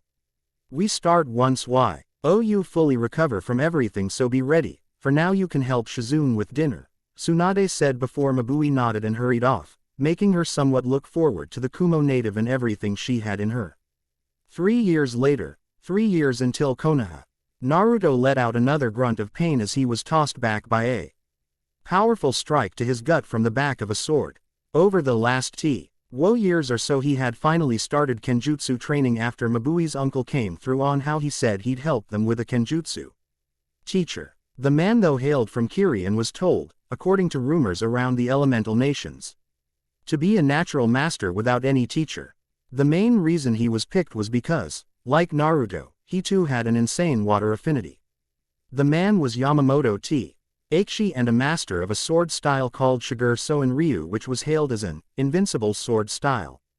It was also why he was a prime candidate to become a 7 swordsman of the mist according to the info Jiraiya's spy network had on him. When he first showed up, having given the info of what town they lived in by after his mom was given the okay by Konoha, they expected someone fearsome looking.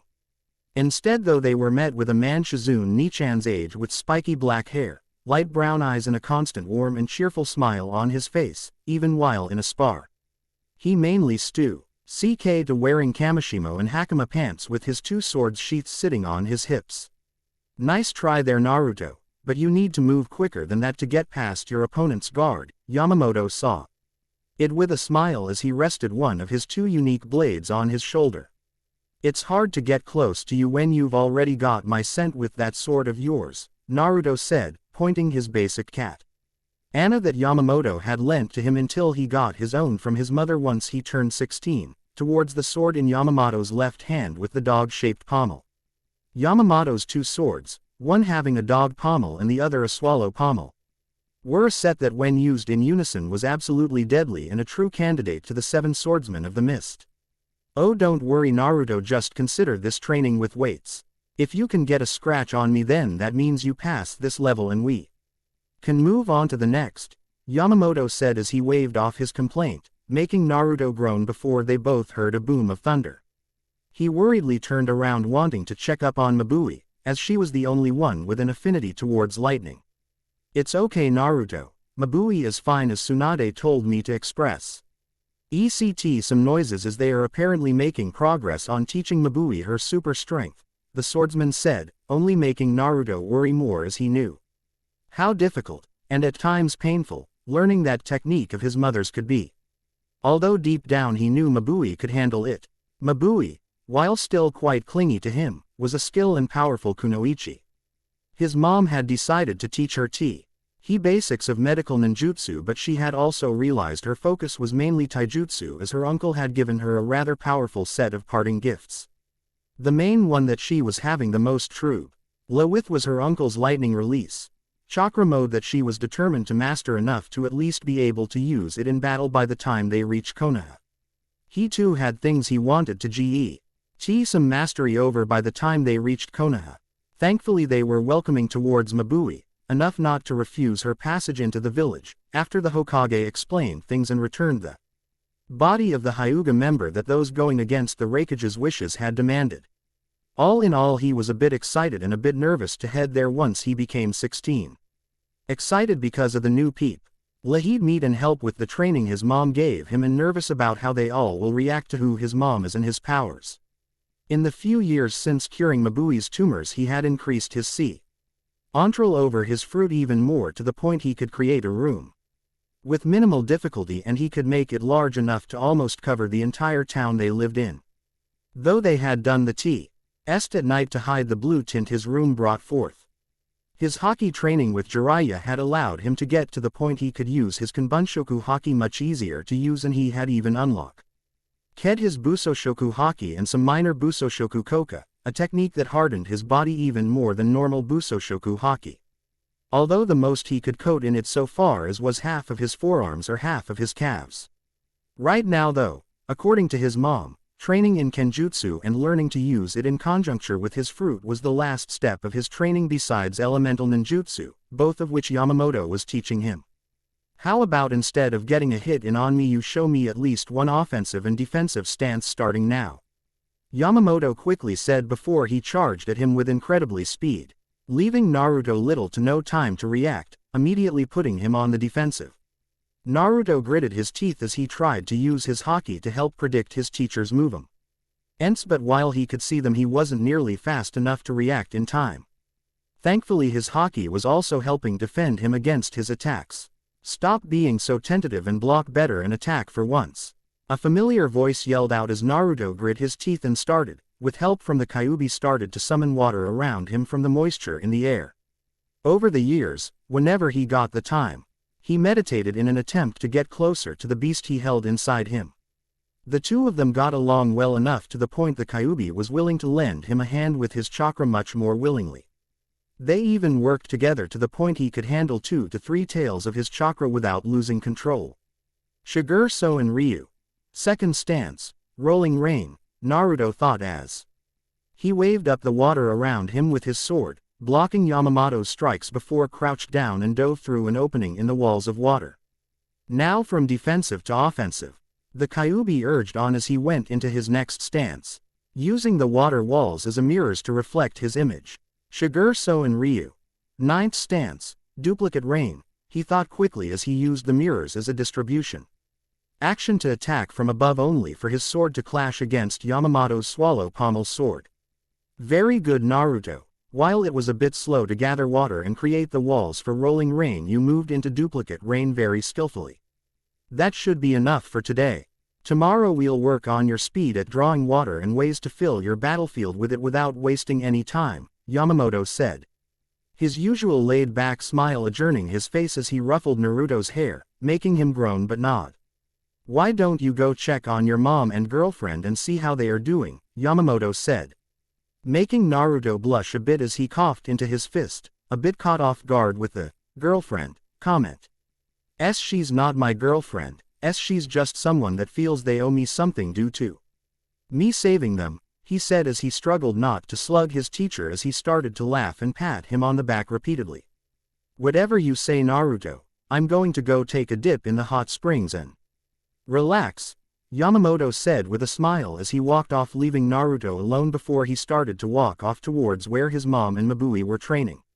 "He has a point, kid, she is basically your girl friend with how much she follows you around and hugs on your arm," the Kyuubi said as Naruto groaned and felt his cheeks heat up as he remembered how much she did that, a blush that only grew once he too ran the corner and saw Mabui crouched down panting as she wiped sweat from her forehead. "Naruto-sama, are you done with your training?" Mabui asked, seemingly forgotten about her exhaustion as she and over to him with a warm smile on her face. "Yeah, Yamamoto-sensei said I was done for today after a good few hours of training." "How goes your training with my mom?" he asked as he saw smoking craters littered around the courtyard. "It went well, she's handling my strength better than I thought and even more so in conjunction with the bits of lightning armor she can conjure," his mom said as she walked over with a smile before she ruffled Mabui's hair, which made the 13-year-old girl smile and blush at the compliment. "So where did Jiraiya train you like he was supposed to today at all, or was it all Yamamoto?" Tsunade asked as Naruto chuckled and rubbed the back of his neck with a sweat drop. "Well, he was there in the beginning of it but then ran out claiming a research emergency," he said. Tsunade groaned into the palm of her hand before she cracked her knuckles. "You two stay here and relax after training, I'm going to break his skull," she growled out as he chuckled and watched the very familiar sight of him mom going off to beat up his uncle for being a pervert, or super pervert as Jiraiya himself always announced himself as. "I swear it is still surprising for one of the Sannin to be such a pervert," Mabui said as she remembered the first time she had taken a dip in the hot springs with Tsunade and Shizune only for the medic to suddenly throw a small basin at the corner of the room, which resulted in Jiraiya falling from the ceiling. "I'm sorry that was your first meeting with him," he said as Mabui giggled and waved him off, patting his arm with a smile. "It is fine, Yuto-sama, as you got revenge for me by using your powers to swap his arms with his legs for the whole next day," she said as she remembered how Tsunade had used Jiraiya's punishment as a training exercise for him. "To be frank, I was going to do something like that to begin with after my mom told me what he did as peeping on you is just messed up," he said with a light blush that grew as Mabui hugged his arm tightly with a big smile. "Well, I'm just glad I have you looking after me like that," she said as she hugged his arm tighter before letting go with a smile. "I promise though that by the time we move to Konoha I will be able to stand by your side and keep you safe as well since," she said before stopping and staring down at the floor before she shook her head. "Since what?" he asked as she looked up with a smile.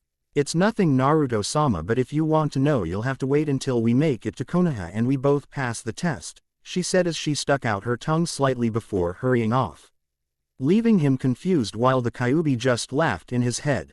"Relax, kid, don't let it get to you. Just focus on training for the next few years and getting your powers fully under control," the Kyuubi said as Naruto frowned confused but nodded as with only 3 years left, as long as that seemed, he knew it passed by faster than he figured, so he needed to stay on course with his training. 3 years later, finally to Konoha.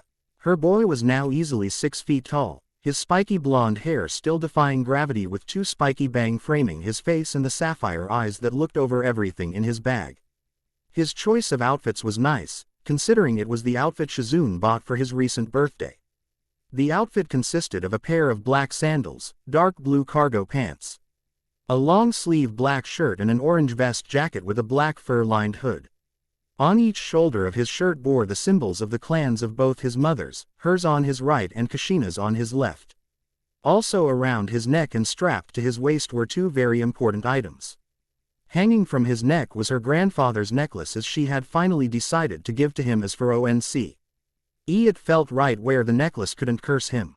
While her necklace was special, the item strapped to his waist was much more special, as it was his birth mother's sword, the same one she used to gain herself the title of Konoha's Crimson Shinigami. The blade itself was an odachi-length katana that was sheathed in a black sheath decorated with red circles split evenly into thirds. The hilt W, as wrapped in black silk with a tsuba, had flower-like edges, and if he were to draw it he'd reveal its blade was pitch black with red hamon decorating the blade to give it the appearance of a saw or sharp teeth. It was a legendary sword passed through the Uzumaki for generations before it was gifted to Kushina as she left Uzushiogakure as a kid, and its name was Shisui, or clear autumn water, and give Naruto's insane affinity towards water, it all seemed to fit into place. This sword and necklace were the last two gifts of his given to him on his birthday a few months ago, and they were also used as a window to tell him who his real parents really were. Flashback. As Tsunade told Naruto the events around his birth, she couldn't help but feel a pit of fear rise in her stomach as she grew afraid of how he might react. "I'm sorry I never told you this until now. I just felt now would be the best time considering we are leaving for Konoha soon," she said as Naruto looked up from the sword in his hands and smiled before surprising her with a hug. "Mom, you will always be my mom in my eyes. You raised me, loved me, cared for me, and trained me my whole life. I am grateful that my birth mom chose you to look after me, as I'm somewhat afraid what would have happened to me if you hadn't. I love you and I will always see myself as your son," he said as Tsunade hugged him back with a smile as tears of joy silently streamed down her cheeks. "Thank you, sweetie. This means so much to me. Just promise me you will be careful once you become a ninja, as I don't think I'd be able to handle losing you," she said as she kissed the top of his head, making him nod before she set her hands on his shoulders. "And you can still back out of this and just stay a medic. Your training wouldn't go to waste, as I would have still trained you this much even if being a medic alone was your plan all along," she said while she looked her son dead in the eyes. "Thanks, Mom, but I feel like I need to do this and that I can do this.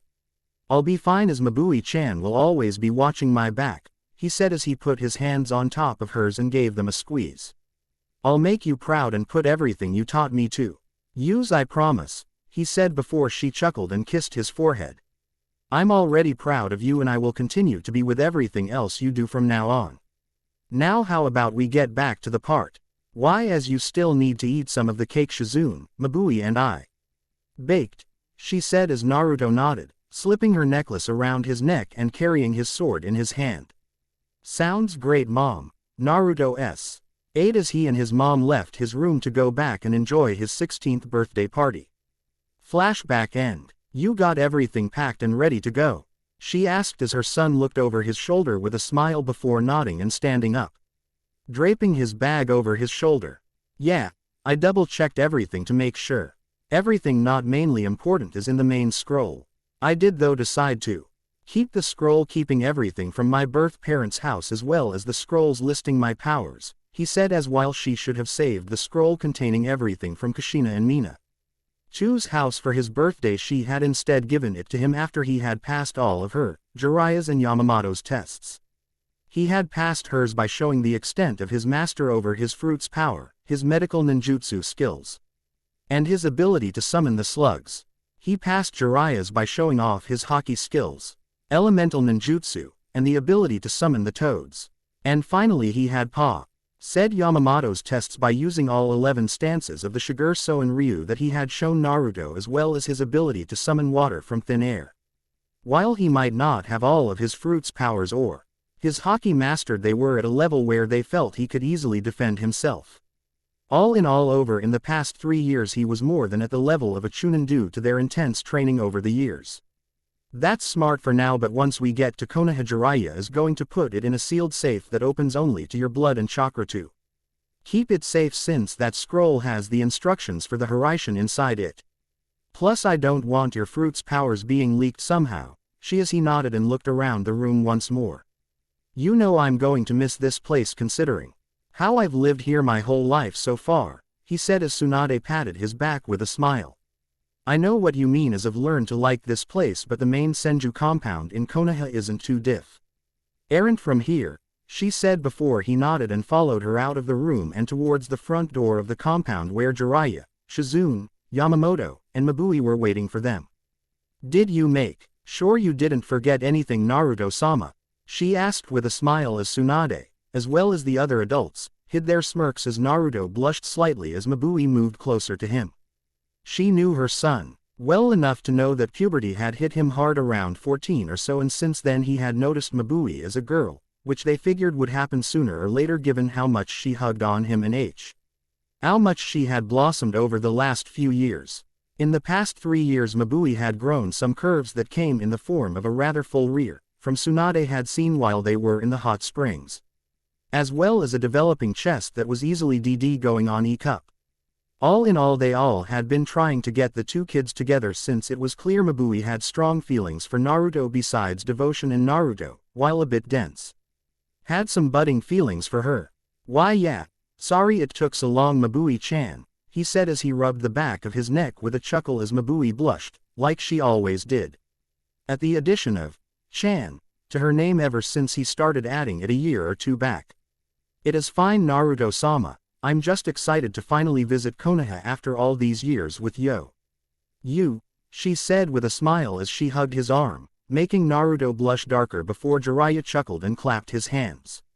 Well, love birds, let's get a move on. Sensei is waiting for us to arrive this afternoon and we can't delay it as the academy graduation test is tomorrow, Jiraiya said as he ignored the glare from the 3 women around him. Yeah, I'm excited to see Konoha as well since I've never visited it before, Yamamoto said as he smiled, excited to go along as since he wasn't a shinobi or registered as one in Kiri he could go wherever he wanted as long as they were willing to allow him in. Okay, yeah, come on kids. Konoha isn't that far away so we won't be traveling long, but still the sooner we arrive the more time we have to get settled in, Tsunade said as everyone nodded and followed her lead out of town and towards the direction of Konoha. A few hours later, Naruto, as they walked up to the gates of Konoha, couldn't help but feel a bit overwhelmed from it all, and the large sea ity behind the gates as they walked in didn't help. Whoa, this place is huge, he muttered as Yamamoto let a whistle. You can say that again, he said before Tsunade smiled at the figure ahead of them. 16 years and you still look old as ever, sensei, she said as crossed her arms under her chest with a smile as she and Jiraiya stared down their elder sensei. It's great to see you too, Tsunade, as well as you, Jiraiya, Hiruzen said as he smiled, happy to have his 2 students back as well as have Naruto finally home, knowing from just one look the boy was something special. Chapter end. So the situation between A and Tsunade in terms of Mabui was explained better, and I figured I could make a less shady than he was in canon. Also, I decided on a sword style for Naruto that fur perfectly considering his insane water affinity. Shiger So and Ryu is a go-to style of mine, but in this case it was the best without my favoritism of it weighing in as it can be used with one hand and uses water in its attacks. Plus it allowed me to add in Yamamoto to the story as his teacher, which I thought would be cool, and he might be paired with Shizune, not sure. Naruto will be a bit stronger than the R genin a bit due to having training from 2 Sannin, but in hindsight it makes sense considering his fruit powers as well. Also, looking back at the pairings, I decided to swap one of the 2 mystery GIRLs out with another girl that I felt might fit better given who his mom is. Plus I am sorry if the time skips annoyed you all, they annoyed me too, but I had to so that I could get to the real story next chapter. For the entire walk, from the gates the village to the Hokage's main office, both Naruto and Mabui were amazed by the size of the city. Although it was more so Naruto than Mabui is, unlike her with her past in Kumo. This was the first time he had ever been in a big city. Wow, this place really is huge, Naruto commented again as he looked out from the window of the Hokage's office and took in the view. Well, Konoha is the most populated of the 5 great ninja villages, so the size is expected, Tsunade said as she patted her son on the back.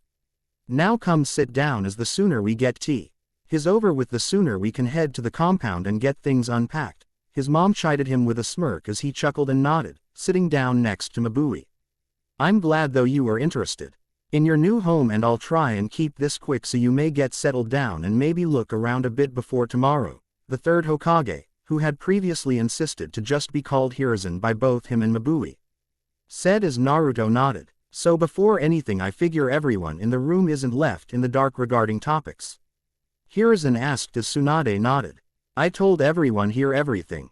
From Naruto's powers to his situation as Jinchuriki, and both Mabui and Yamamoto have sworn not to tell, either out of not wanting to endanger Naruto or because it isn't their place to tell, she said. Mabui was incredibly serious about not doing anything to endanger Naruto, and Yamamoto decided it wasn't his place to tell anyone something that wasn't regarding to him personally. Good, and you don't have to worry about your sensei, since the person I have in mind will be informed of his status as Jinchuriki. If they are to know about your fruit's power, is up to you, Tsunade, Hiruzen said, looking towards Tsunade, who nodded. If this is all, then I think it's about time we get settled into the Senju compound, Tsunade said as she stood up before Hiruzen stood up as well with a smile. Yes, I bet. You both are excited for the test tomorrow, and I personally will be watching with everyone else here, Hiruzen said, tapping the crystal ball on his desk as Naruto figured his mom and the others would pass up the chance to watch and see how he did tomorrow. Though before you all rush off, Jiraiya, can I speak alone with you and Tsunade for a moment? Hiruzen asked, making Tsunade frown slightly. Although she expected this from the start. Sure, Shizune can guide them home, as I'm sure my loving son will be more than happy to help his mom unpack everything, Tsunade teased as she playfully pinched Naruto's cheek with a smirk. Yeah, I got it, Mom. I know how much you hate stuff like that, Naruto said with a chuckle before his mom ruffled his hair and pulled him in for a hug that he returned. I shouldn't be long. Jiraiya and I will come the second we are done, she said as Naruto pulled away with a nod before everyone else followed Shizune out of the room, the doors closing behind them. So what is it that you wanted to talk about that you decided not to let me walk with my son to our new house together? Tsunade asked, crossing her arms under her chest with a frown. As to her, this was a special event. It is important, otherwise I wouldn't have held you back, and I am sorry, but it does involve Naruto in a way, Hiruzen said as he signaled for the Anbu to leave and motioned for them to sit. Jiraiya sitting down first before he looked towards Tsunade, who sighed and sat in the chair next to him. Since you've been away, there was an event where the Uchiha clan tried to usurp control over the village due to the tensions and distrust towards them that followed after the Kyuubi attack. Recently things have calmed down after the coup was ended. Before it started with the help of Itachi Uchiha and a few other loyal Uchiha, killing only those involved in it, Hiruzen said as Tsunade frowned, not particularly having any dislike towards the Uchiha, since unlike her great-uncle Tobirama, she more was neutral to them. I tell you this because it requires Naruto to be careful, as some Uchiha, who know why the others were killed, are still harboring grudges. Another reason is because I have decided to give him a loyal and skilled Uchiha as his sensei when he and Mabui pass their test, to ensure their safety from other Uchiha's interests, Hiruzen said, thankful that his student seemed to accept it as she nodded. So is this Itachi his teacher, or do you have someone else capable in mind? Tsunade asked, as if her sensei said it was someone loyal and skilled, it was someone to be trusted. No, Itachi right now is busy acting as a spy for my network after he willingly took the public image of an unstable murderer. He is working to infiltrate a dangerous organization that I picked up on after I received news that Orochimaru joined it, Jiraiya said as beside training Naruto and Mabui he had been incredibly busy with his spy network, even more so after Sensei had sent Itachi to him.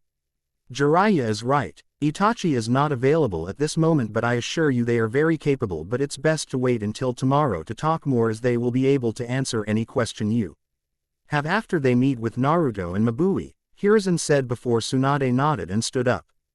Good, because I need to get to the house so I can relax after the journey here with my son and give him me last bit of advice before tomorrow, she said as Hiruzen chuckled and nodded, completely understanding how she wanted to spend time with her son. Go on ahead, Tsunade. I have a few things left to talk to Sensei about. Mainly my spy network, so you go on ahead and get home, Jiraiya said as Tsunade wasted no time leaving, somewhat making Jiraiya sigh as he didn't know what to suspect, especially with tomorrow to look forward to. Next day, Naruto felt a bit nervous as he and Mabui made their way towards the academy. He wasn't nervous that they wouldn't pass as the last real spar they had with his mom, Jiraiya, and Yamamoto. They all had put Naruto and Mabui easily high chunin to mid-jonin depending on the seriousness. He was more nervous of meeting everyone else since he and Mabui were new. Only just arriving on the final test day. The advice his mom gave him last night of not worrying too much about the others and mainly focusing on passing was helping him not worry too much. Naruto-sama, are you okay? Mabui asked as she snapped him out of his thoughts, making him look over to her as she smiled back at him. Even she had donned a change of outfit for today, switching to an olive sea. Olored sleeveless vest with mesh armor underneath that was visible a bit due to the low-ish neckline of the vest and an olive short sleeve jacket over it that bore the Senju symbol on one shoulder and Kumo's symbol on the other. Other than that she wore dark gray knee-length skirt that allowed her to still move around but also look dignified. She had even let her light gray hair hang down freely instead of the bun she normally kept it in, which he had to say looked great on her. Yeah, I'm good Mabui-chan. Just a bit nervous but it'll pass, he said as she nodded before they both entered the academy and were greeted by a man who was seemingly waiting for him. Ah, you two must be Naruto and Mabui, right? The man asked as the two of them nodded. Great, my name is Iruka Umino, I was made aware of your situation by Lord Hokage and I am excited to see your skill, Iruka said as Naruto nodded with a chuckle. I'm excited to pass and get to start helping out, Naruto said with a smile as Mabui nodded, making Iruka chuckle and motion for them to follow. The tests are going to begin in 5 or so minutes but I need to arrive there early to keep things calm, so you two came at the best time for me to introduce you all to the others, Iruka said as they continued to follow him until he stopped in front of one classroom that was rather loud until he burst open the door. Okay everybody quiet down, I have 2 last-minute students that I need to introduce. Iruka yelled as the class almost instantly quieted down, allowing him to motion for them to enter. Everyone, I would like to introduce Naruto, Senju and Mabui. They will be joining us for the graduation exam as they have been traveling around and only just returned to Konoha, Iruka said as Naruto smiled and waved to them slightly as Mabui bowed slightly. To make things easier, all of them will be in their Shippuden outfits only, with Sakura having longer hair and Sasuke with his the last Naruto the movie outfit minus the poncho and head wrap. Wait, Senju, as in one of the main founding clans of Konoha Senju. Does that mean you are related to Tsunade? Senju, one student asked as Naruto nodded. Yeah, she's my mom. She said me outside of Konoha but decided to return once I was of graduating age, he said as the class started to get noisy as everyone was either trying to ask him questions or were talking amongst themselves about him. Okay, that's enough, Iruka yelled over the commotion only for them to continue to be noisy, making a tick mark appear on his forehead. I said quiet, Iruka yelled, his head seemingly growing to enhance his voice, which quickly got the class to be quiet. And what about the gorgeous woman next to him? Why does she have Kumo and the Senju symbol on her? One boy with a rather large dog next to him asked with a smirk that made Naruto glare a bit, although he was a bit confused why. I am indebted to the work of the Senjus for saving my life, and I bear Kumo's symbol as that is my birth land that my uncle currently leads over as Kage. I am here as a representative and to serve by Naruto-sama's side, Mabui said, making Naruto groan inwardly as he didn't want her to use Sama or him around others but figured she would end up using it. If he wasn't able to stop her from using it over the years, he doubted he could get her to stop at all. And before any of you start, Mabui's situation has been approved by the Hokage. Now everybody stay settled as the exam will be starting in a few minutes, Iruka said, silencing various questions before he motioned for both of them to go on and sit down.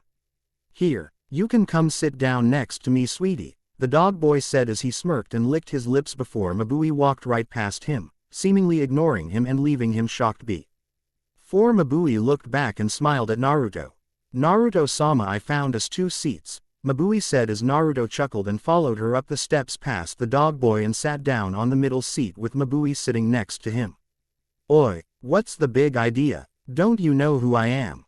The dog boy yelled, planting his foot on top of the desk in front of Naruto, making him sigh as he looked up at him. No, we don't. We literally just arrived at the village yesterday, Naruto said, making the boy falter a bit as Naruto slipped out the sword sheath from his belt and set the sword on his desk next to him due to it being awkward to sit down with it on his waist. Also, what is up with you? Mabui doesn't want to sit next to you, so just let it go, he said before a boy with circular dark glasses pulled the dog boy back with a sigh. Kiba, please stop before you cause a dangerous incident. Please excuse him, he gets excited. My name is Shino Aburame, Shino said as Kiba grumbled and sat back down at his seat. AF.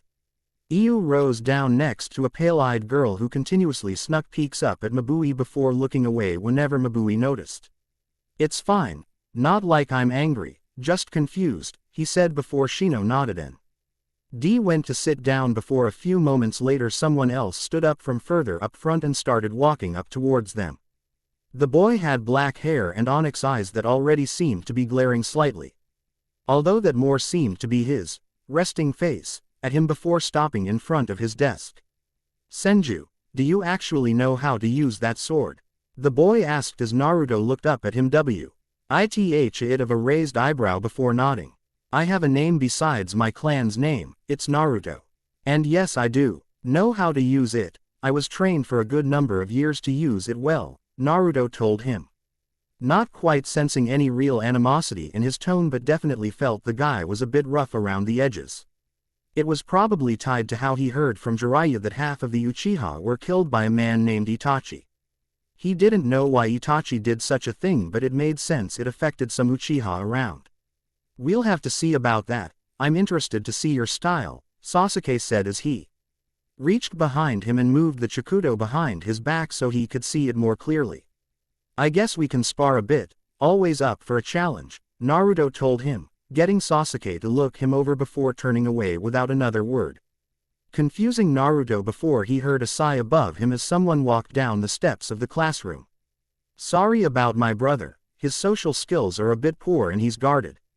He isn't as bad as he seems. I think, a girl said as Naruto turned to look at her. The girl was rather slender and petite, her hair onyx black hair was shoulder length with a part of it tucked behind her right ear with a long narrow ponytail hanging behind her while her eyes, also onyx black, were behind a pair of red glasses. Her outfit was a two-toned blue kipao-styled top that went a bit past her hip with a slit up to her hip and a regular triangle cut out on the chest to separate the blue tone of the top part from the light blue of the lower part along with two darker blue arm bands on her arms. Under that was a pair of black shorts with a tool pouch on her left leg and a pair of almost knee-high black sandals. He was also quick to notice a Tonto behind her. My name is Sarada Uchiha. Nice to meet you Naruto, she introduced, holding her hand out to him with a smile before he shook it with a smile of his own. Nice to meet you too but don't worry, I won't let it get to me, Naruto assured her. Getting a nod from her before she walked off to her seat behind him. Okay everybody sit back down. The exam is starting, the other teacher said as Iruka stood up and picked up a stack of papers.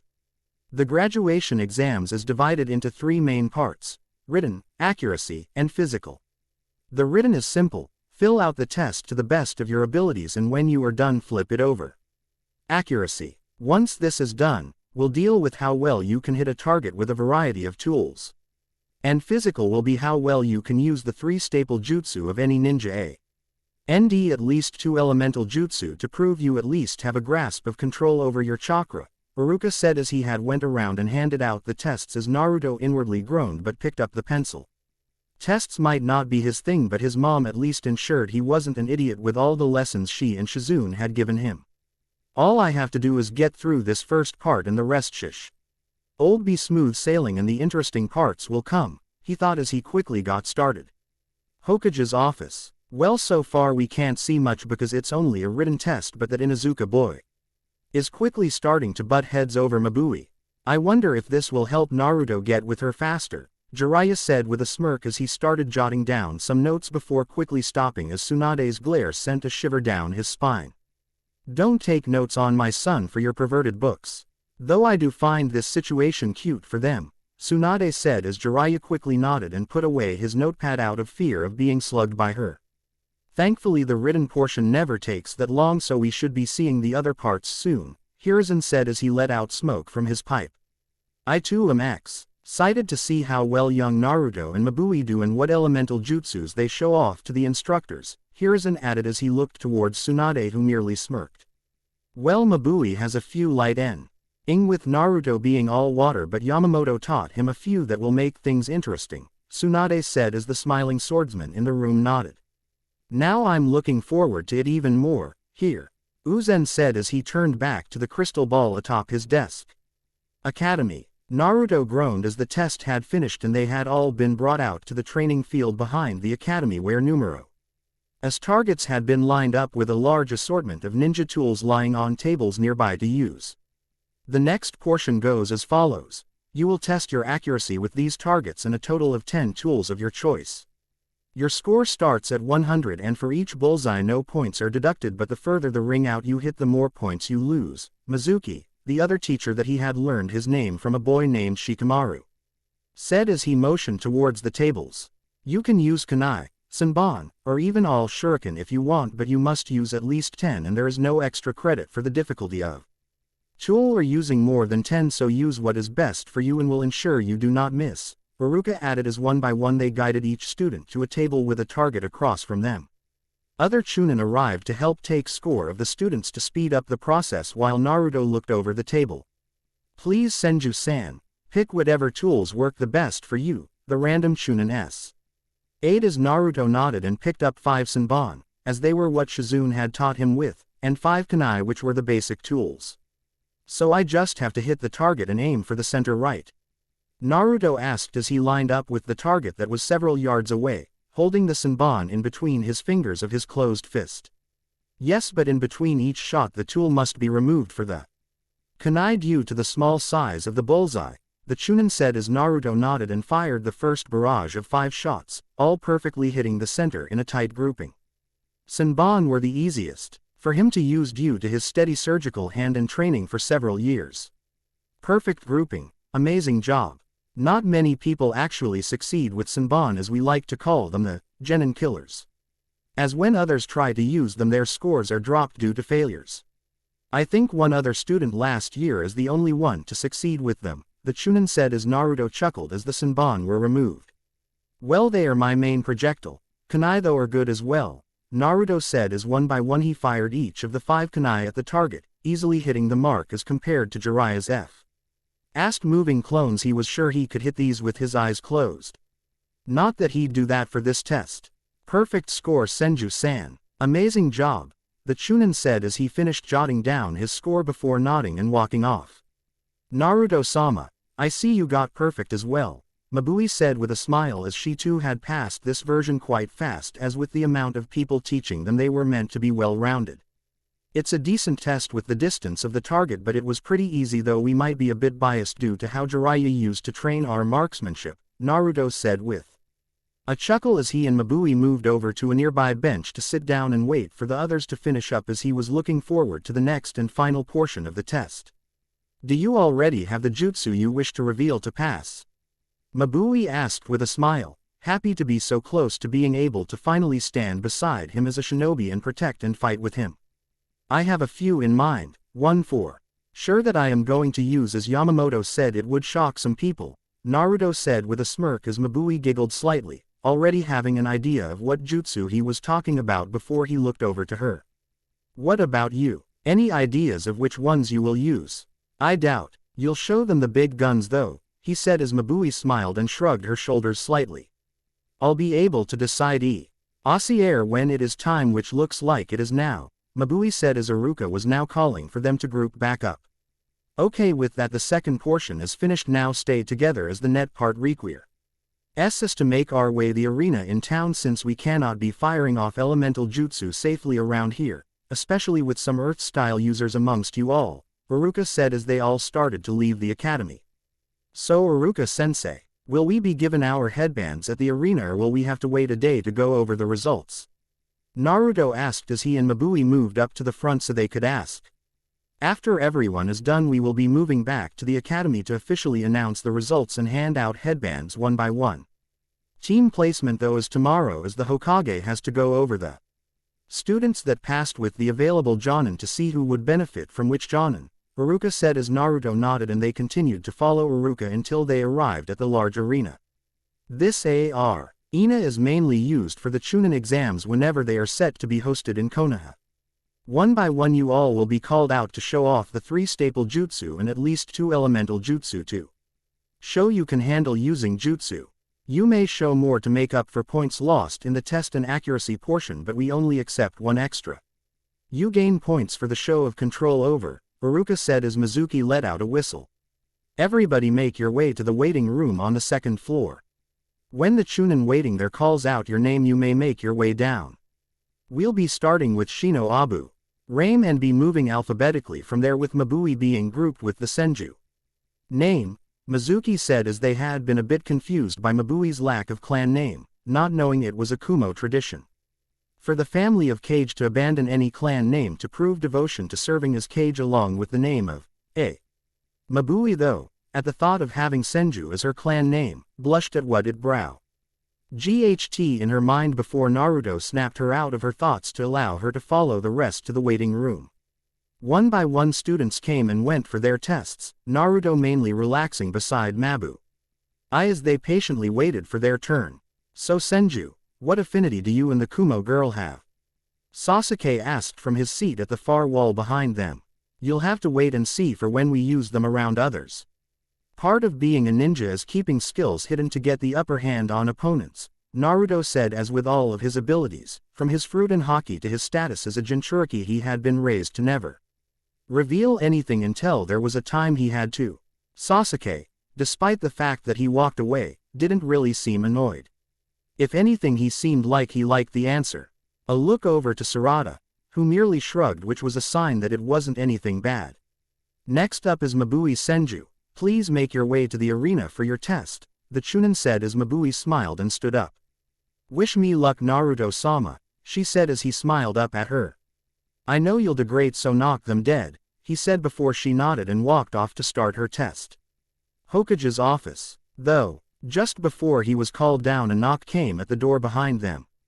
Ah, you are just in time, please come in, Hiruzen said as he sensed the chakra of the person behind the door. Oh good, I feared I am. I'd have missed the last portion, a woman said as she entered the room. The woman was easily the same age as Shizune, with a slim and toned figure with long brown hair that flowed freely with two bangs framing her face. Her headband slightly behind covered by the hair that covered her forehead. She had onyx eyes with a mole under her right eye. Her outfit consisted of a high-collar long-sleeved RPLE shirt with a flak jacket over it and a pair of dark blue form-fitting pants that had a tool pouch strapped onto her right leg and a pair of blue sandals to finish it off. Tsunade, Jiraiya, Shizune, and Yamamoto. I would like you to meet Izumi Uchiha, the Jonin I have picked for Naruto's sensei, Hiruzen said as Izumi bowed to them. It is an honor that I was chosen to be his sensei, and don't worry, I know of his situation as Jinchuriki as well as how he is adopted, Izumi said with a smile as Tsunade looked her over. She didn't feel anything off about the Uchiha in front of her, so her NCTS told her she was fine, but she'd still wait a bit to fully accept her. And how do you know of his adoptions, as not many are privy to that info, Tsunade said as Izumi rubbed the back of her head with a chuckle.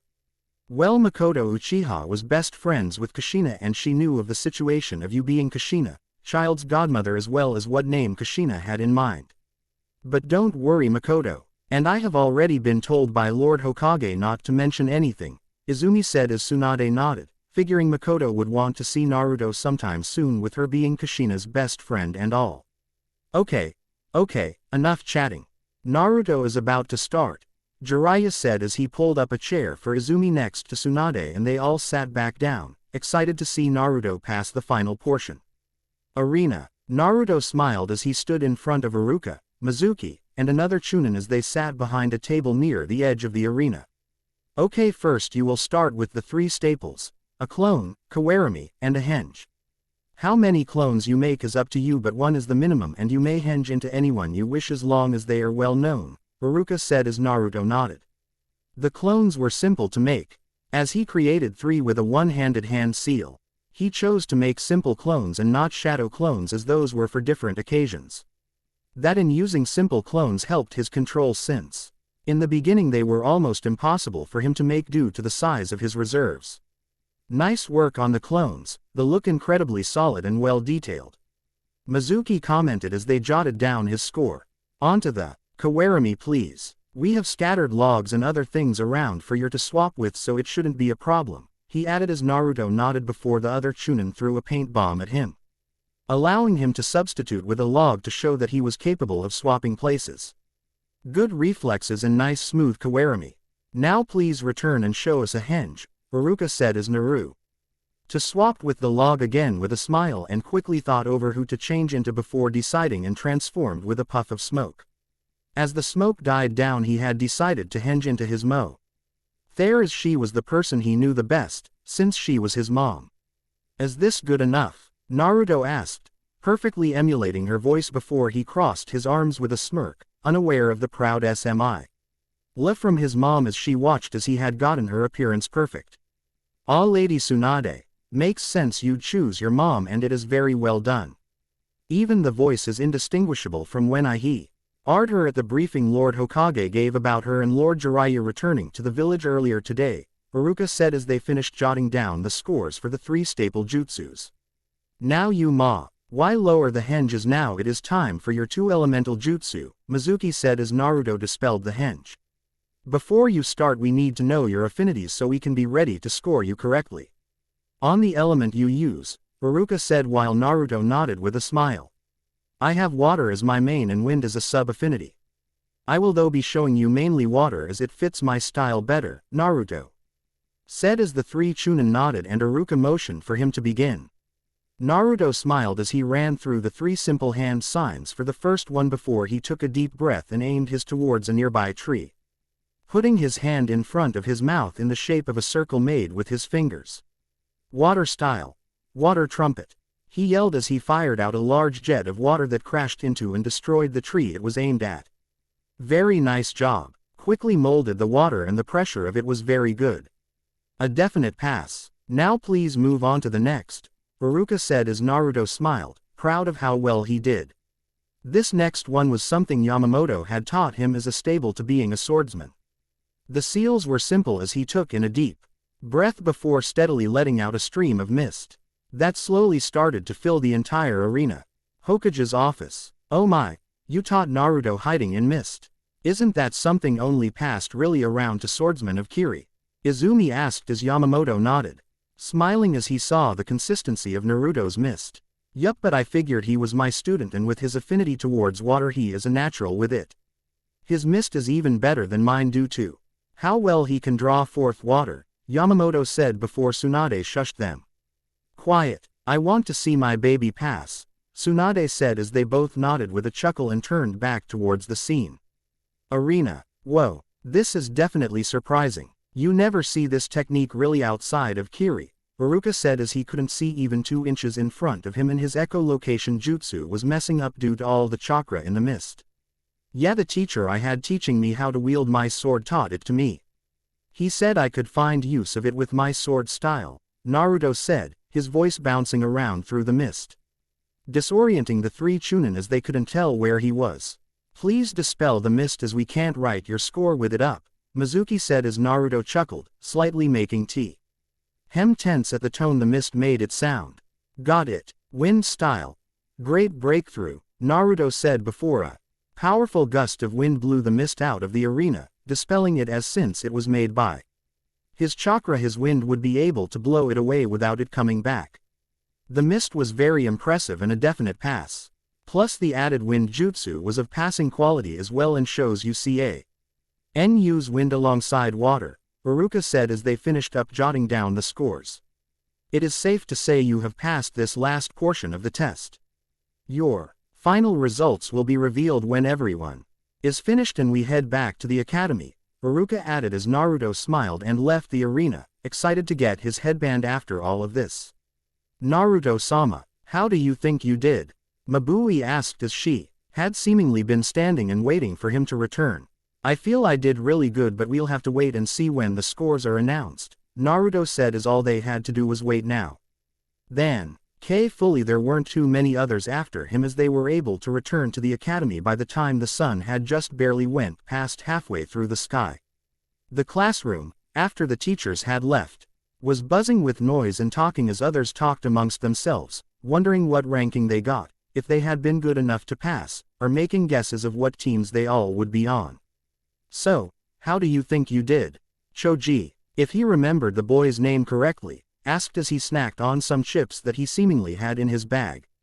I feel I did really good, but we'll see, Naruto said as after they returned to the classroom. Shikamaru, a lazy Nara, Choji, Shino, a girl named Ino, and Sarada from earlier had all chosen to sit around him, and Mabui.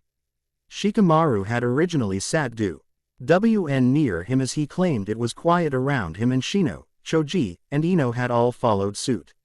Shino was a quiet boy but nice when he did talk. Choji mainly snacked and talked about how he was going to celebrate and at which restaurant. Ino, a childhood friend of Choji and Shikamaru, was a nice girl who, alongside Sarada, was the first girl to talk to Mabui and be friendly with her. Sarada seemed pretty friendly and nice. A stark contrast to her quiet brother, who seemed to have a bit of a fan club surrounding him due to his cool and quiet charm, added on with the fact that he was the son of the head of the clan. Okay everyone, one by one Mizuki will read out your names and whether or not you passed.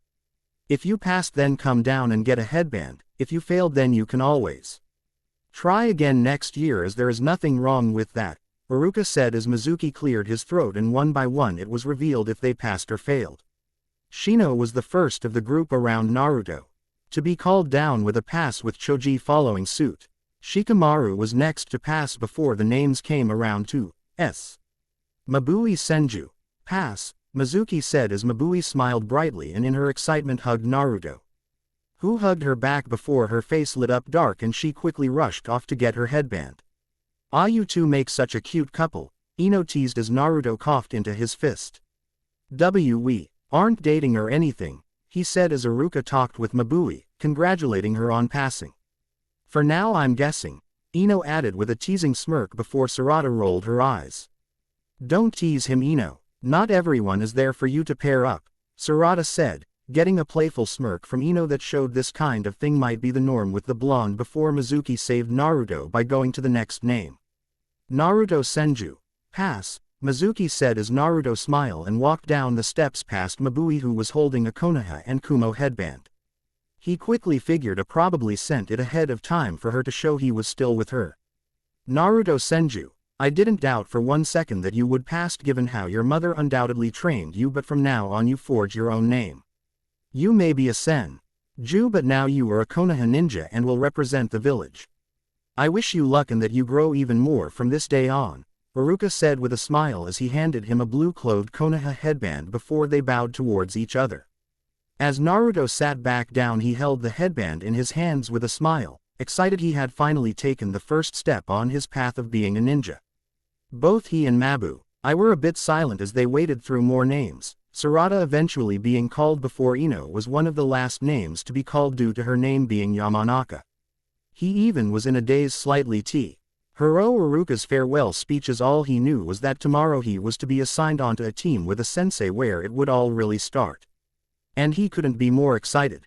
Chapter end. Edit. As of the 1st of November 20, I went back through here and made some big edits. First off, I removed Sasuke's dickish behavior, as honestly, rereading it now just makes me groan as I don't know why I did that. Remo. Ving Sakura's fangirl Y lines were also a big thing. It's not that she isn't there, she just mainly stays silent, fawning over Sasuke. He may not be the last Uchiha, but he still has some fangirls, as girls love the quiet loner. Next thing, and I feel the biggest thing, is I added Sarada as Sasuke's twin. This story was made before Boruto was a thing, and honestly I feel Sarada would fit perfectly in here. She'll also be the third member of Naruto's team, so there's that as well. Last thing, I'm changing the harem a bit. I'm removing the third girl who was supposed to be Haku and replacing her as Haku is someone I always make a girl with 3 others.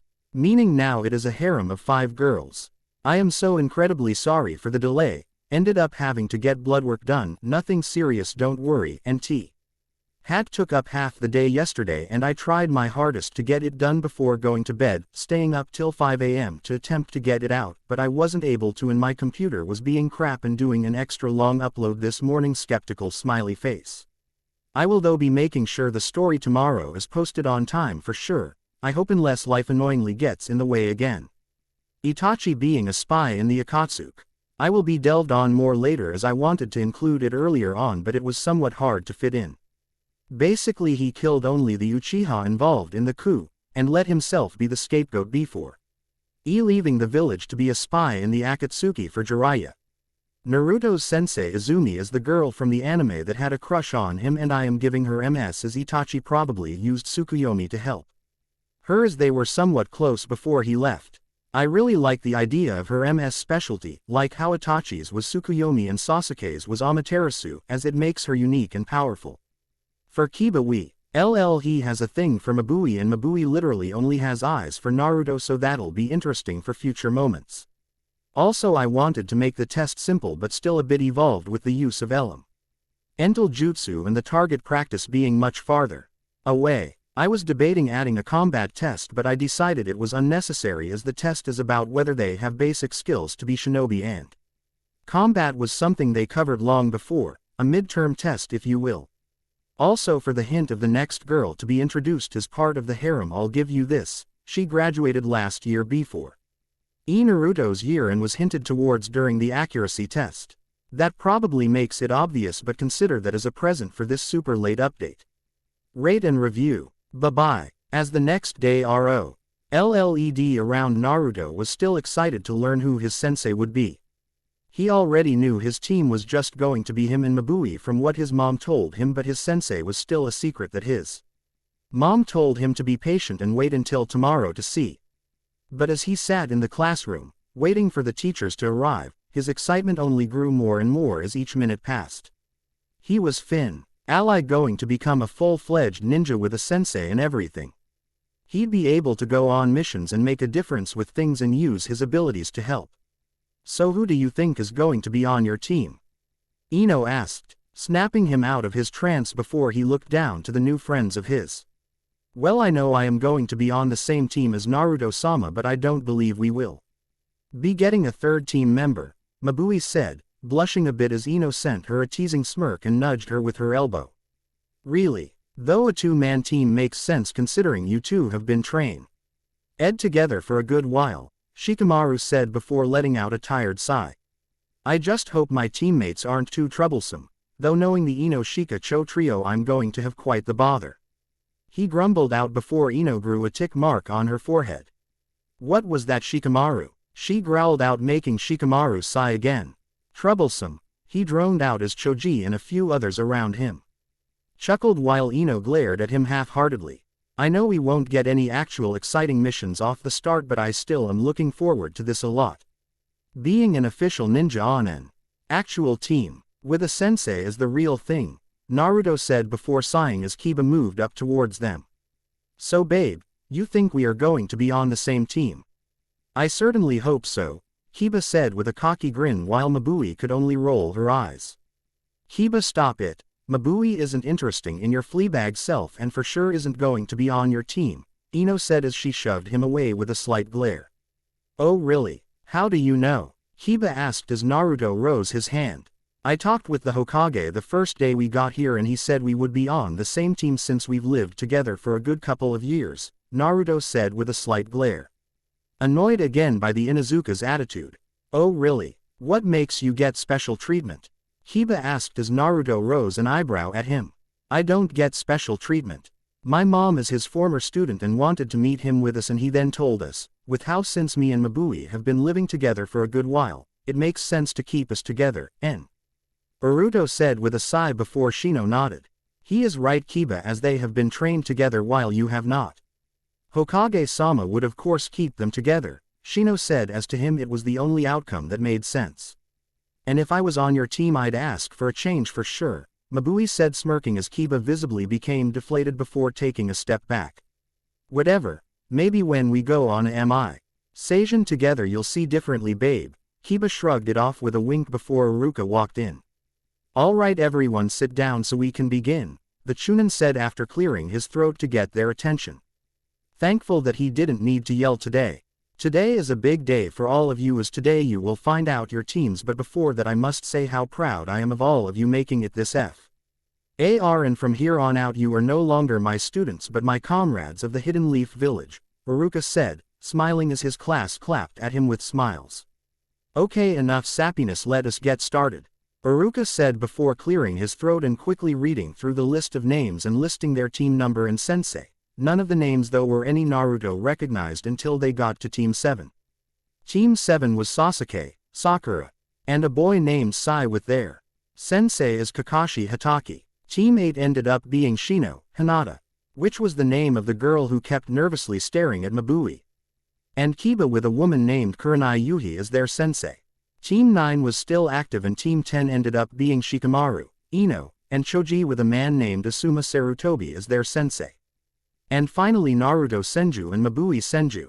You two will be a team of your own, Team 11, with Izumi Uchiha as your sensei. Normally we don't allow two-member teams, but you are new additions to the class, which is normally ensured so there are no leftovers, Haruka said before he closed his folder and walked over to the door to open it. You all can come in now, he said as one by one the sensei walked into the room.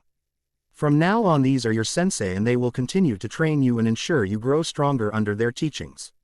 Work well to get along and work well as a team from this point on, he said before signaling for the Jonin to go on.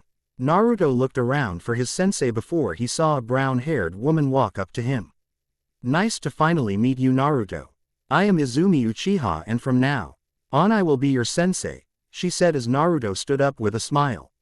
It is very nice to meet you, he said as he shook her hand before Mabui did the same. Well, we still need to introduce ourselves more. So meet me at the front gate of the Uchiha district. I'll be waiting for you so we can go to where I plan to talk with you two at, she said before disappearing in a puff of smoke, showing that she was a clone. Best not to keep her waiting, Naruto-sama, Mabui said as Naruto nodded and they headed to leave the class, waving to their friends as they left with the sensei ahead of them. It must boil your blood to have an Uchiha as your sensei, doesn't it, Senju? Sasuke asked with a smirk, making Naruto sigh and look over at him. Actually no, it doesn't, as I don't have an unrealistic hatred toward the Uchiha like you seem to have for me and my clan. I look forward to what Mabui and I can learn from her, Naruto said, ignoring Sasuke's slight glare and huff before he and Mabui left the class RO. And quickly made their way towards the Uchiha district. About time you all showed up, as here I thought I'd have to fail you, Izumi teased before she stood up from a nearby bench and threw away some dango sticks she had been snacking on while waiting for them. Sorry, someone stopped us just before we left. So where exactly are we going? Mabui asked as they followed Izumi through the Uchiha district. A friend's house where I will ask my questions about you. Plus my friend wants to meet you, Naruto. She's an old friend of your mother's, she said, making Naruto raise an eyebrow before the wink from her made him realize she probably meant his birth mother. Mabui and he looked around the district as Izumi led them through it, and for the most part there were some of stairs, mainly directed at him. Do most Uchiha have an unnecessary dislike towards Senju? He thought with a sigh before Izumi stopped in front of a large house. Come on, no use standing around and keeping her waiting, he said as she opened the front door and led them inside. Makoto, I'm back and I brought Naruto and his girlfriend, Izumi yelled out with a smirk which only grew as a blush grew on both his and Mabui's faces, but before they could retort a voice interrupted them. Oh good, it's about time I see my best friend's child, another woman's voice said before the source stepped out into the entryway. He woman had fair skin with long straight black hair that had bangs on either side of her face to frame her cheeks and black eyes. She wore a simple dark purple blouse with a reddish purple skirt and a pair of black calf-high socks. Oh my, Makoto, if the name Izumi said earlier was anything to go by, said as she looked him over, you look so much like your father, but it is so nice to meet you, Yuto, she said with a smile as she grabbed his hand and held it with hers. It's nice to meet you as well, he said, unsure of what was all happening before Makoto giggled a bit and let go of his hands. Sorry, this must be odd to you. Please come in so I can explain and your sensei here can do the standard introduction, Makoto said before Izumi walked past her. Well, come on my little genin, we see talk in the living room and ask the usual, get to know you, questions, Izumi said as Naruto and Mabui followed Makoto into the main living room. Please sit down. It is so nice to see you after so long, Makoto said with a warm smile before the woman sat down next to Izumi, slapping her hand as their sensei tried to reach for the cookies on the table.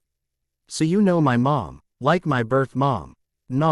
Yuto asked as the subject of his real mom was an odd one since his current mom always came to mind when he thought of the word, mom.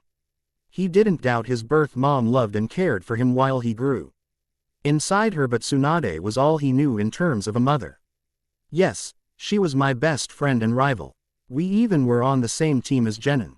We butted heads, but she was always someone you could rely on, Makoto said before moving the plate closer to the two of them and slapping Izumi's hand away again.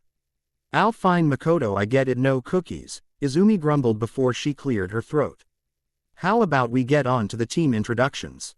You like names, likes, dislikes, and dreams for the future." "I'll start," Izumi said before she motioned to herself. "My name is Izumi Uchiha. I like dango, my family, relaxing in the sun, sweets, and a certain someone that had to leave on a long-term mission. I dislike people who bear grudges, act cocky, disregard their teammates, and traitors. As for my dreams for the future, I dream of having a family with the man I love and retiring peacefully when he returns," she said with a warm smile before motioning to Mabui. "Ladies first, you next," she added before Mabui smiled and nodded. "I'm Mabui. I like standing beside Naruto-sama, training, getting stronger, and repaying my debt. I dislike people who insult Naruto-sama, rude people in general, perverts, and dislike me just because I am from Kumo.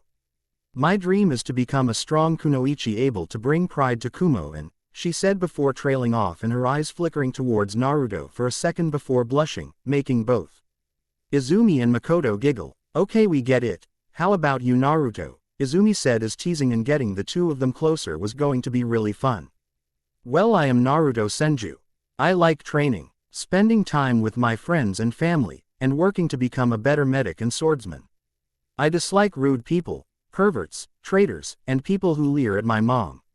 As for dreams, I want to be a great medic and a great swordsman, make a name for myself, and maybe even have a family of my own," he said with a smile, not noticing the darker blush and smile on Mabui's face as she looked down at the ground.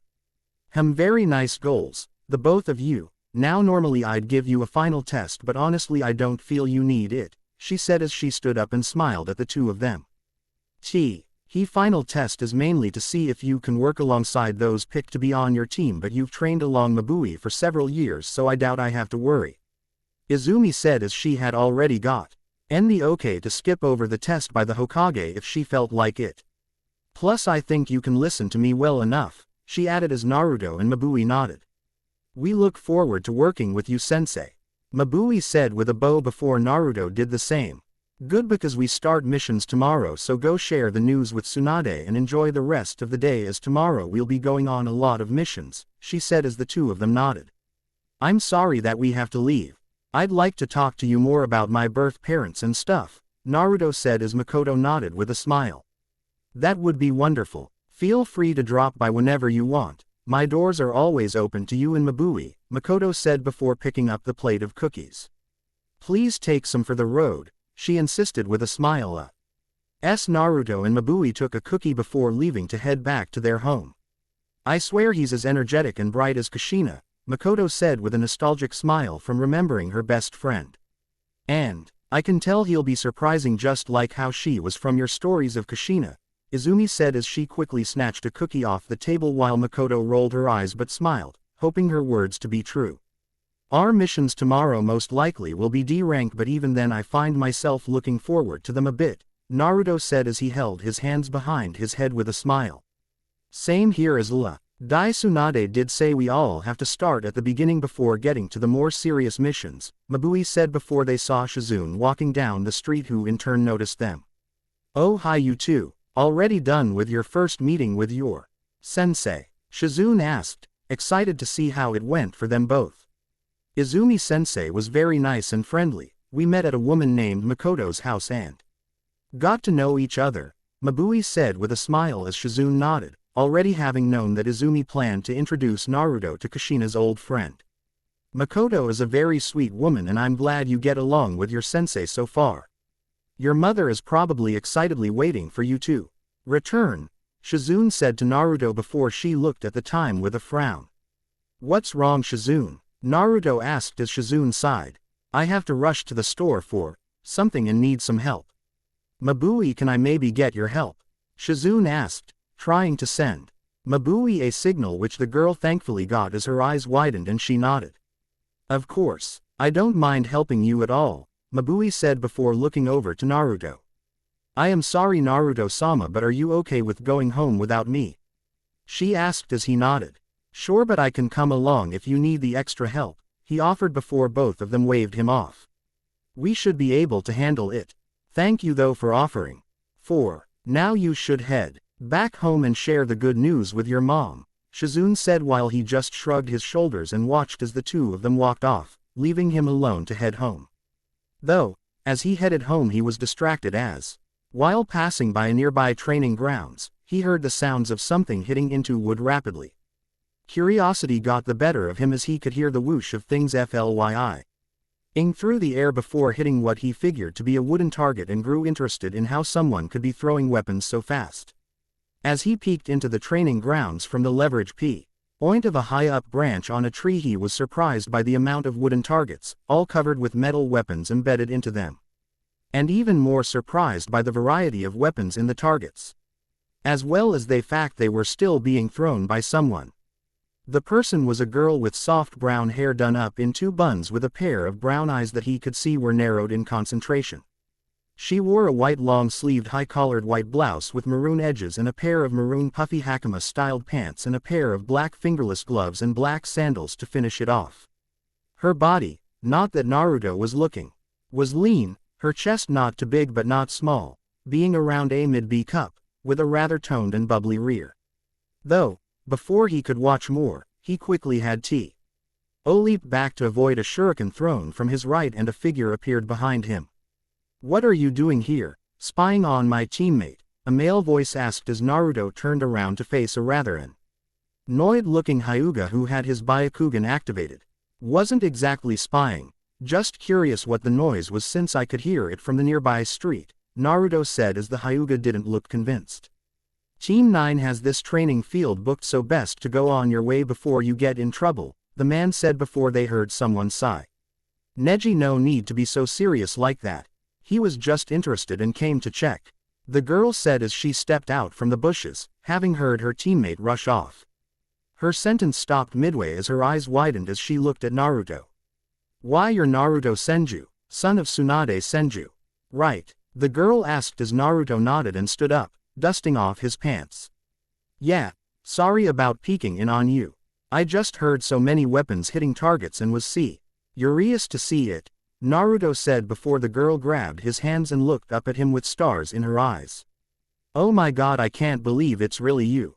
When I heard you and your mother came into the village a few days ago, I wanted to find you, but my sensei forbid me from doing it.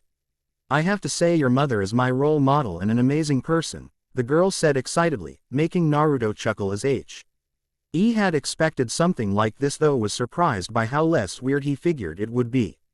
Yeah, my mom is pretty great. It is nice to meet you, he said before trailing off as he hadn't gotten her name yet.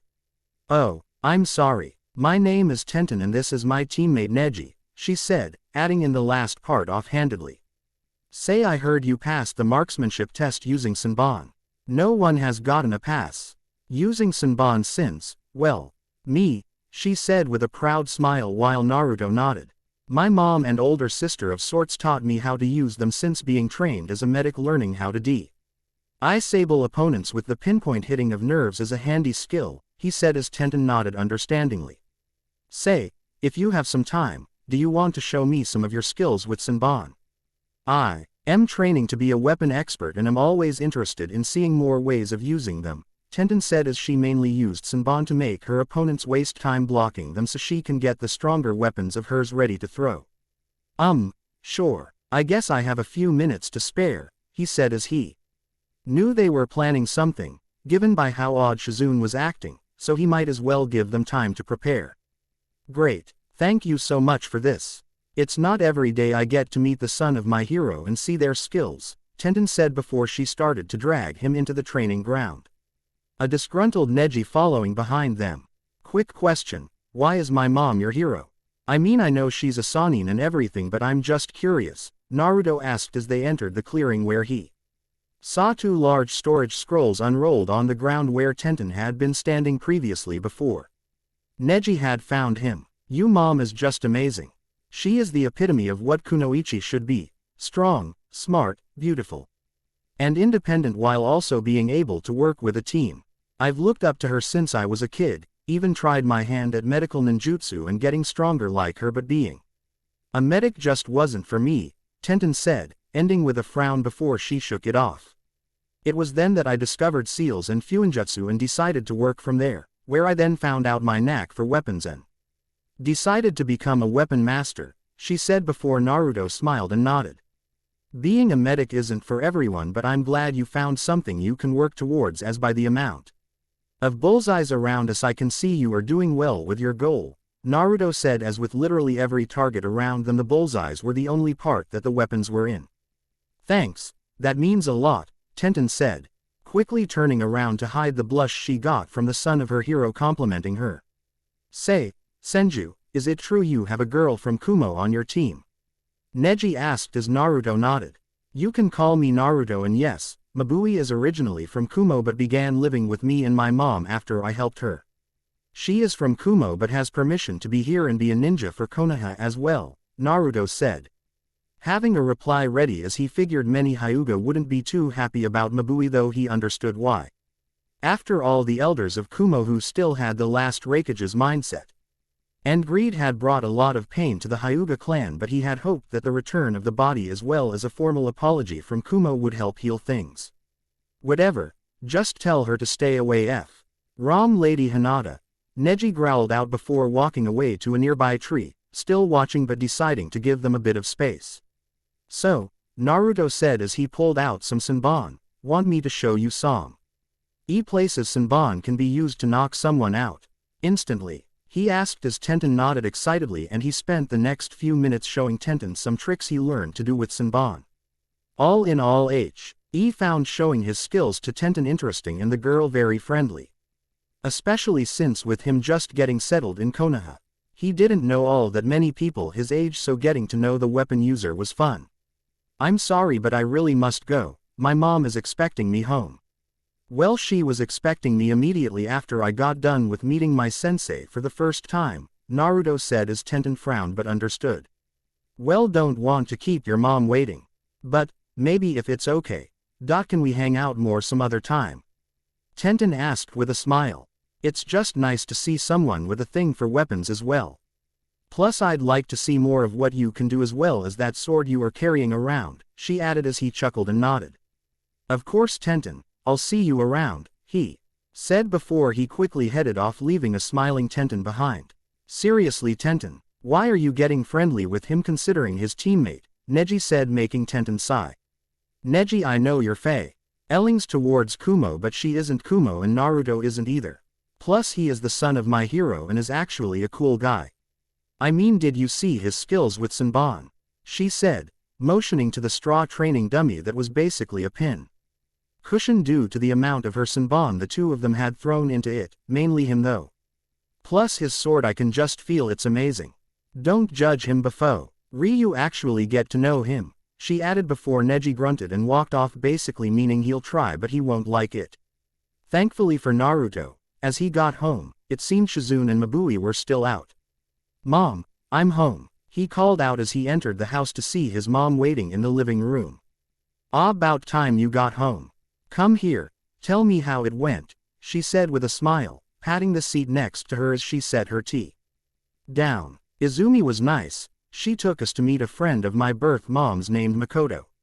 We did the standard introduction and she sent us home after deciding we didn't need a test.